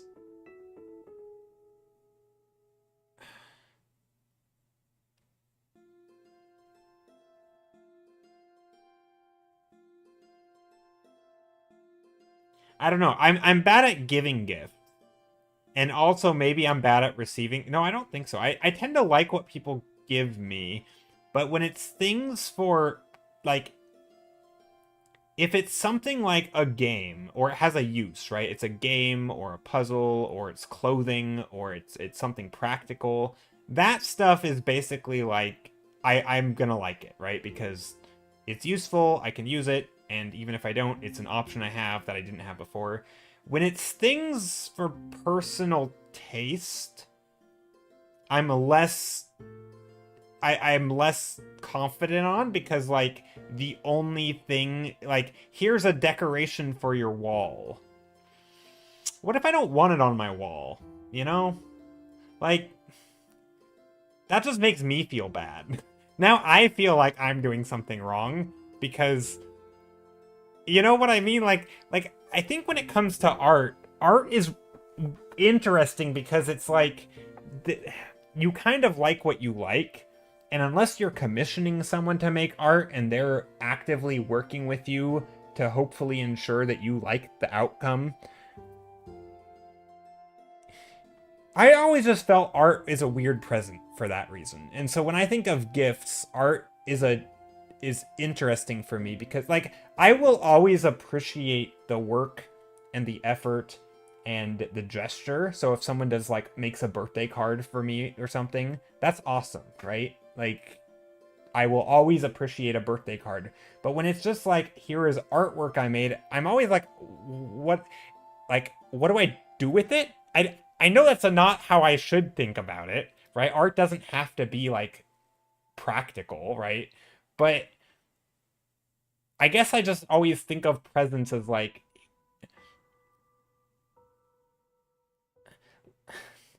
I feel like it would be very weird if someone gave you a present, you're like, thanks, and then stick it in a drawer and never look at it again, right? And I feel like in some ways, art might end up like that, and I don't want it to, and I would feel bad. But you don't have to be pressured by not loving the given thing too much. If that's the reason. I think it is that. I think, sorry, this turned into like me psychoanalyzing myself. Yeah, I think it turns into like me feeling like I have to. But again, with art, I will always appreciate it in the sense that like you made it, you spent time on it, you tried hard at something. I can typically look at anyone's art and like find things I like about it in the sense of like, the idea is cool, or I liked what you did with this choice. Like there's always things to appreciate about art. Um, but once it becomes like, here is a thing for you, it's no longer about you and the artist and that. It's more about me. And that's where it becomes weird, because I want to be in control of that part, right? It's like there's an expectation thing. Whereas if it's, here's a thing I made, I'm like, wow, that's awesome, and I can really celebrate it, right? I can celebrate things other people do without having to personally, you know, love the thing. Like someone could paint a horror picture that is in a, you know, grotesque, and I can find the beauty in it. But once that's saying, here is this thing for you, it's like, well, that's not something that I want, right? Like, I appreciate it when it's in your hands, and I can really value it and respect it. But once it's in my hands, it's like, I don't know what to do with it. I I appreciate the artistry. I don't know. It's just, I think I'm weird in that way, and that's okay. I've never been. I guess my relationship with art has never really been like gift giving with art or receiving gifts as art. It's more been like a skill I can build, a way I can describe things, communicate, design, right? And it's sort of like this, like that's always been more my relationship with art, is like art as communication. And so if the art is communicating something like happy birthday, or here is a product, right? Or here is a design for a character, that stuff I can like, even if I don't like the character, right? Like, here is a serial killer, and here's the design of them. I can appreciate the design, but unless I'm working on a project that needs that, then why would I, I think I just have a weird relationship with art, to be honest. So yeah, I didn't mean any ill feelings or anything, but I think it's just, for some reason, that's just a hard, I think coming from someone who I don't know, it feels weird to make a gift that feels like you'd have to really, really get me. But again, that's not even true, because like if someone made, I guess it's the question, like, can I give you a gift? I don't know, like, give me the gift, I guess? I don't know. I don't know. It makes me think of a thing that's like, you're done. Okay. Yeah, I think it makes me think of like a different question. So like, hypothetically, if you were to ask someone, do you want me to, or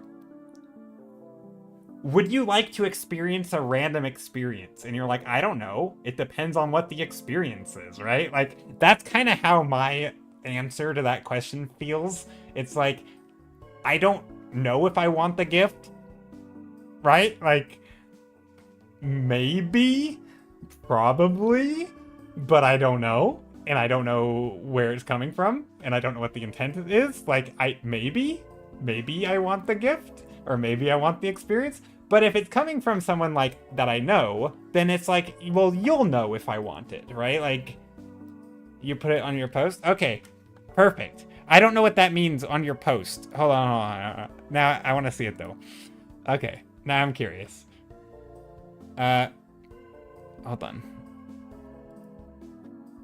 Let me see.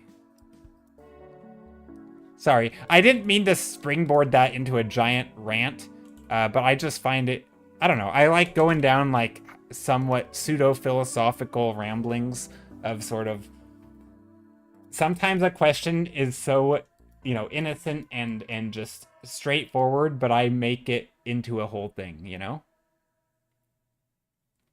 Okay, 1 second. Yeah, I have a tendency of turning something that's supposed to be simple into something that's complex. How am I doing today? I am doing well. Wait, did you just ask that or am I confused? Oh, no, you asked that later. You said you put it in your post. I don't know what that means. What does in your post mean?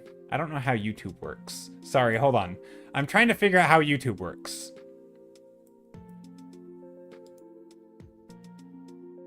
One second. I might be lagging.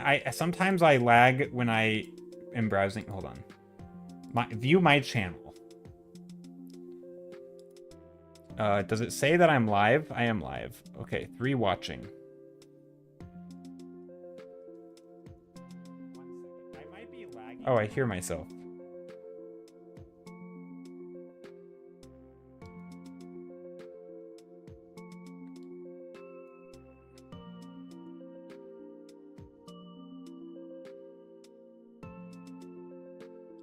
Posts. Oh, you can post. Oh, that's cute.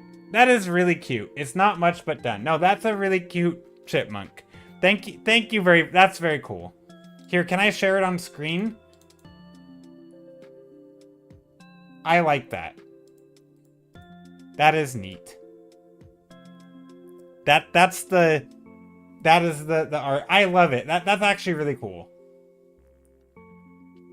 See, this is the thing. Like I made a whole deal about it, and then it was like nothing. I very much appreciate it. Thank you very much for that. Yeah, that's very cool.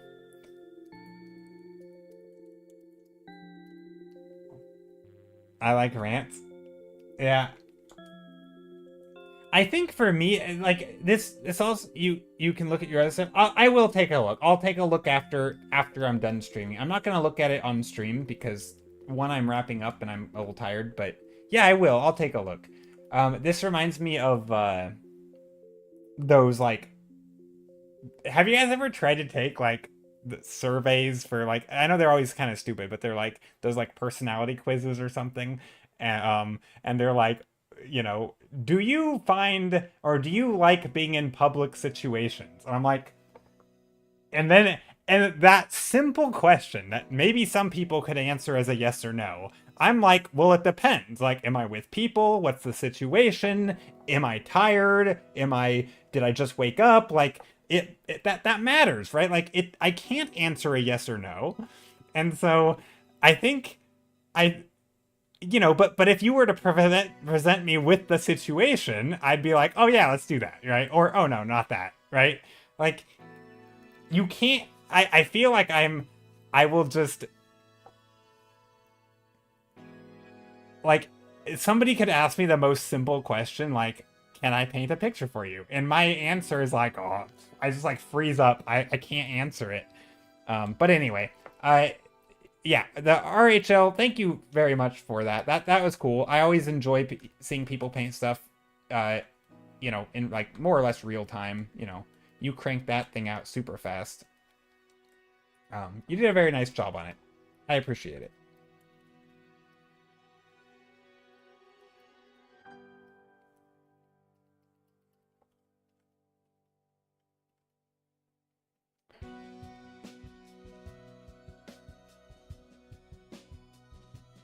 Okay. I think I've got to end here though. My brain is tired and I am not sure what I'm doing anymore. I haven't made any progress on this today, or I did the whole thing today, but I haven't made any progress on it in like the last hour. So I think it is time to end the stream. So thank you guys for being here. You know what? We're gonna give him some red evil eyes. Terminator eye. Oof, I came late. KK Mousy, how's it going? Actually, you know what? Let's end the stream with something. because I'm tired and I want to see how terrible I do, you guys want to do the art game real quick? We'll end the stream with an art color game. Because I want to see... Here, hold on. Let me do this. And anyone can join, and I'll explain how to join in just a second. That link's for me, not for you, by the way. So, here, let me turn shark mode. So if anybody wants to join, basically it's like a color thing. So, we'll do multiplayer. Multiplayer. Sorry for the loud noises. Link copied. And then I will post a link, and I'll give you guys like 5 minutes to do this while I wrap up. Let's go. More trauma. I know. So if anybody wants to participate, the way the game works is... There's the link for it. The way the game works is it will show you a color on screen. And then I'll do it in just a moment. But the way it works is you basically just click the thing, and then it'll show you a color on screen, and then it'll have you, and then it'll take it away, and then you have to re-pick the color of the color it just showed you. And you have to see how close you get. It does 5, and then it's kind of like GeoGuessr, where like it gives you 5 rounds, and it's a tally of the scores for all of them, and then you want to hit like, I think it gives you like 8,000 points per round, or 10, or I don't know what it is, maybe 8,000 points a round, and you score from like 1 to 8, or for like up to 8,000, and then it tallies it, and it gives you your total score out of 40,000. But basically it's like a color guessing game. Anyway, I'll do it on screen in just a moment. Let me pin it to chat here. No, I'm not gonna pin it. It's there. I'll just post it once more. But anyone can join. And it's always fun to see. I don't know. It's just fun. It's a fun thing to do together, I think. But I have a hunch, because I'm tired, I'm gonna be extremely bad at it. So this is kind of my experiment for myself, to just see how hard it is. Because I know how I was doing the other day when I was like fresh, but today I just have a hunch, you know? Sometimes you just feel that you're gonna do really poorly.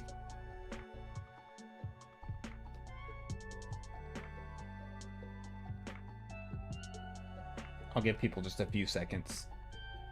Once you guys are done, let me know. Then I'll do it. But yeah, I guess I just noticed it looks like the squirrel's carved out of wood. It does kind of look like that. It's not supposed to be. This is just why I should have changed the color or something about it. Yeah, they are very similar in color. Although technically the inside of the wood would be much lighter, so the actual wood would be like this color or something. But yes, they do. It does look like it's carved out of wood, which is kind of why I'm not a fan of what I'm doing. But that's okay. Well, we can add some color in here. There's black sword. Yeah. It could be. But generally speaking, here, we're gonna add some little lighter color back here, just to add some markings, you know.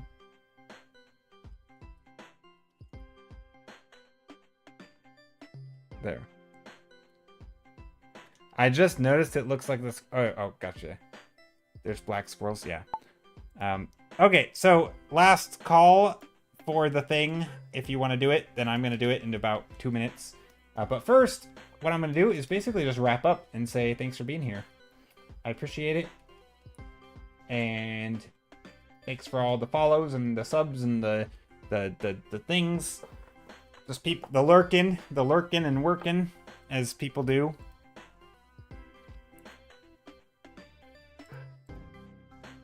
Okay.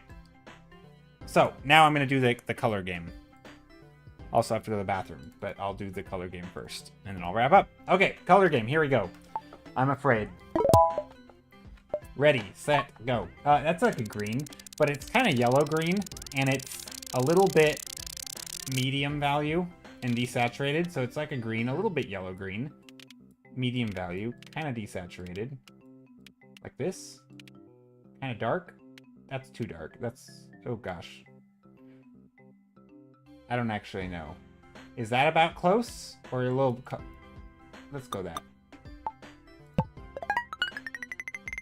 Okay, that was actually pretty good. It was a little... Basically the same value. It's a little more yellow, though. And a little less saturated... No, I don't know. It seems a little more yellow. Okay, another very green. Much more saturated. And also slightly blue? Actually, I don't know. It's very green. Very saturated. A little darker.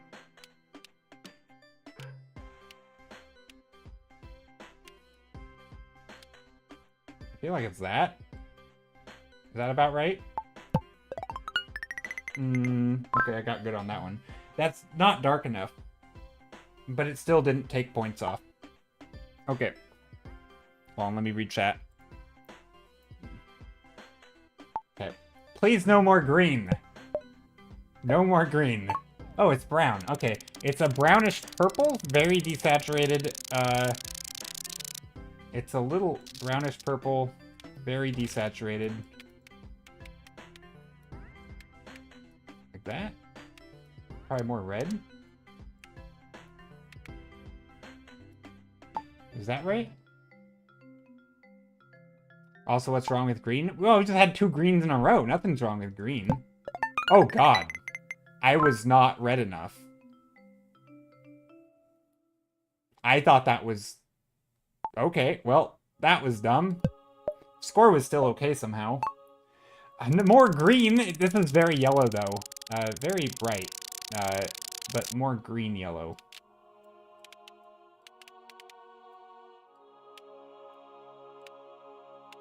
Well, it's not very bright, but it's a bit bright. Like that? Could have been brighter. This talent is wasted here and everywhere. I like its little things that it says. Okay, this is an orange, a very desaturated orangey tan. So orange, desaturated. No, it's not that desaturated. Wait. I don't remember. Was it this orange? Orangey tan, I said. What does that mean? Like this?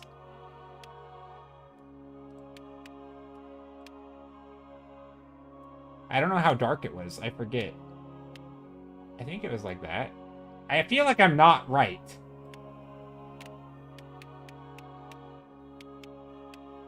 I mean... Okay, that wasn't too terrible. Still too dark. Okay. I think I did pretty good. Oh, Zabelle nailed it.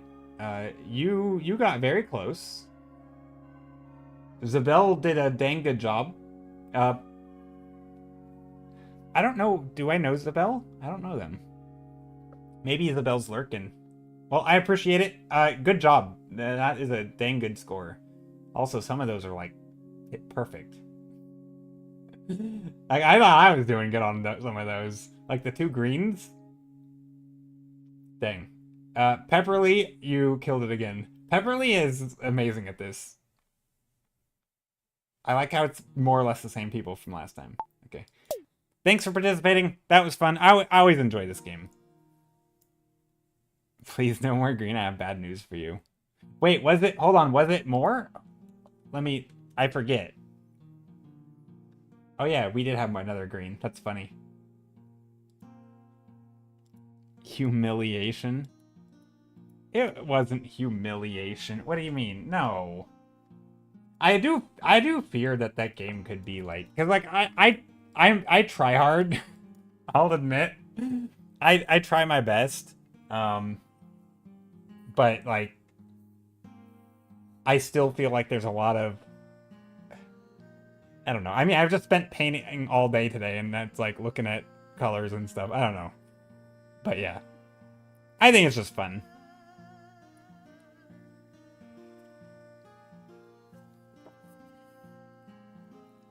I'll admit, I actually did one yesterday. Like a couple of them last night, and I was terrible at it. Oh, Zabelle, oh, you are here. Hello. Sorry, I don't lurk. I don't chat that much, but I enjoy lurking. Oh, no worries. I didn't mean to call you out a lurk. But thank you for being here, and you slayed that game. You did extremely good, so good job. You must, yeah, good job. That's all I can say. I don't know how you did it. I am always curious though how people like think about colors, because like I have like a very like my model. I was actually thinking about this today. Funny enough, like some people when they learn color, they do like the color like gradient things, or like they split it into 10 groups, and they're like, this color is a 50% darkness. This color is 10%. Or this color's a 90%, right? They have like a grading scale. I don't do that. I'm just like, it's pretty dark, But like I do think of, but I still, in my mental model for thinking of color, I still have hue, value, saturation, and I do think about how dark it is, and I do think about how saturated. So compared to someone who doesn't think that way, I'm probably gonna do pretty okay. But I imagine there's some people who are like, this is a 10%, green with 50% saturation, and the hue is, and then they probably have a better way of thinking about, like, I don't have that precise, right? Like, it's like the difference between like categorizing things in a library by like using the Dewey Decimal System, or just like, it's in that section. I'm very much like, it's over in that section, but I don't really know the exact location. And I have a hunch that some people are just very good at like categorizing, but maybe some people are just like good memory. I don't know. Or like you're lining it up to be perfectly visual. I don't know. I don't know how people do it. I'm always curious. Anyway, yeah, I'm gonna end here. So thanks for being here. Thanks for putting up with my rambles. I very much appreciate each and every one of you, and I hope you all have a good rest of your week. I am gonna try and watch some art videos next week, not next week, tomorrow in Discord. If anybody wants to join the Discord, I do have a Discord. You can come hang out and paint along. Or not paint along. We're not gonna paint. We could paint, but I'm not going to. We're gonna watch some art videos tomorrow. I do have a Discord. It's super early in the morning is when we watch them, so 8 a.m. Pacific time is when I watch it. And I typically watch about an hour of YouTube videos. It's just stuff that I've saved throughout the week, or any things that people want to recommend that's relevant to, learning art, making art, that kind of thing. So yeah, we'll do that tomorrow. And yeah, I also have a Patreon. If anybody wants to support me there, you can. And yeah, thank you for everybody who does support me there. And also just if you're here, thanks for being here. And that is support enough. So thank you. Zabel says, thank you. I think it's because I like matching colors from whatever I'm referencing instead of color picking the image. Oh, that's probably a good, yeah. I do have a hunch that people who are really good at that game, although maybe that's not true because I don't really do a lot of color studies like that. And I think I'm okay at it, right? I think I'm pretty decent at that game. I don't think I'm Pepperly levels or U levels, apparently. But I do feel like a lot of the people who are really good do a lot of color studies and do a lot of, like, matching from, like, a reference, and then they try to pick the right color. I do a surprisingly little with that. Like, most of the stuff I paint has no grounding in reality in terms of color. But I do look at the color wheel a lot when I paint, and because I paint digitally, and a lot of people who don't paint digitally probably don't see that, so I'm actively seeing the color wheel, like, every day. And so when I pick a random color, I can see that, like, this color, whatever color it is, like, I can see that it's this hue, this saturation, 50% values, halfway saturated, right? I can see what this is. And so over time, I feel like I build up a pattern. And so I think painting digitally probably helps with that. I do wonder how, like, traditional painters would, I don't know, it'd be hard to do, but, like, imagine you had, like, imagine you did, like, a study where you had people do, like, a survey, and they told you how long they've been painting, if they're digital or traditional, and maybe what kind of art they do, and somehow you'd have to categorize it to, like, figure out if they're doing like painting from reference with colors or if they're making it up without color. You know, kind of like, and I imagine you would see like different types of way of working would over time if you had a lot of experience would lead to I don't know. I just feel like there'd be interesting results. Maybe there's not just total random and just some people are good and some people aren't. But I have a hunch there's a correlation there between like the type of art you do, how you practice it. You know, I think for me, looking at the color wheel all day probably trains pattern recognition and like, you know, because there's definitely some things like with the greens or blue. Like I know, for example, with greens, when I see a green, I have to ask myself, does it feel like a warm green or a cool green, right? And I think if you didn't know to ask that color, if you're like, oh, it's green, you know, then you might not remember it very well because you like, you know, like green is green or red is red. And so you'd pick a red when you see something that's kind of red. But like, if it's orange, you wouldn't say it's red, right? And so if you saw something, if you don't have the vocab to think of this as a, you know, if you think this is lime, then you're probably going to be better than someone who says this is just green, right? Because all these are going to be green, but only one of them is lime, right? Also, these colors are terrible. Okay, anyway, I'm done. Ramble over. Thanks for coming to my Jed talk.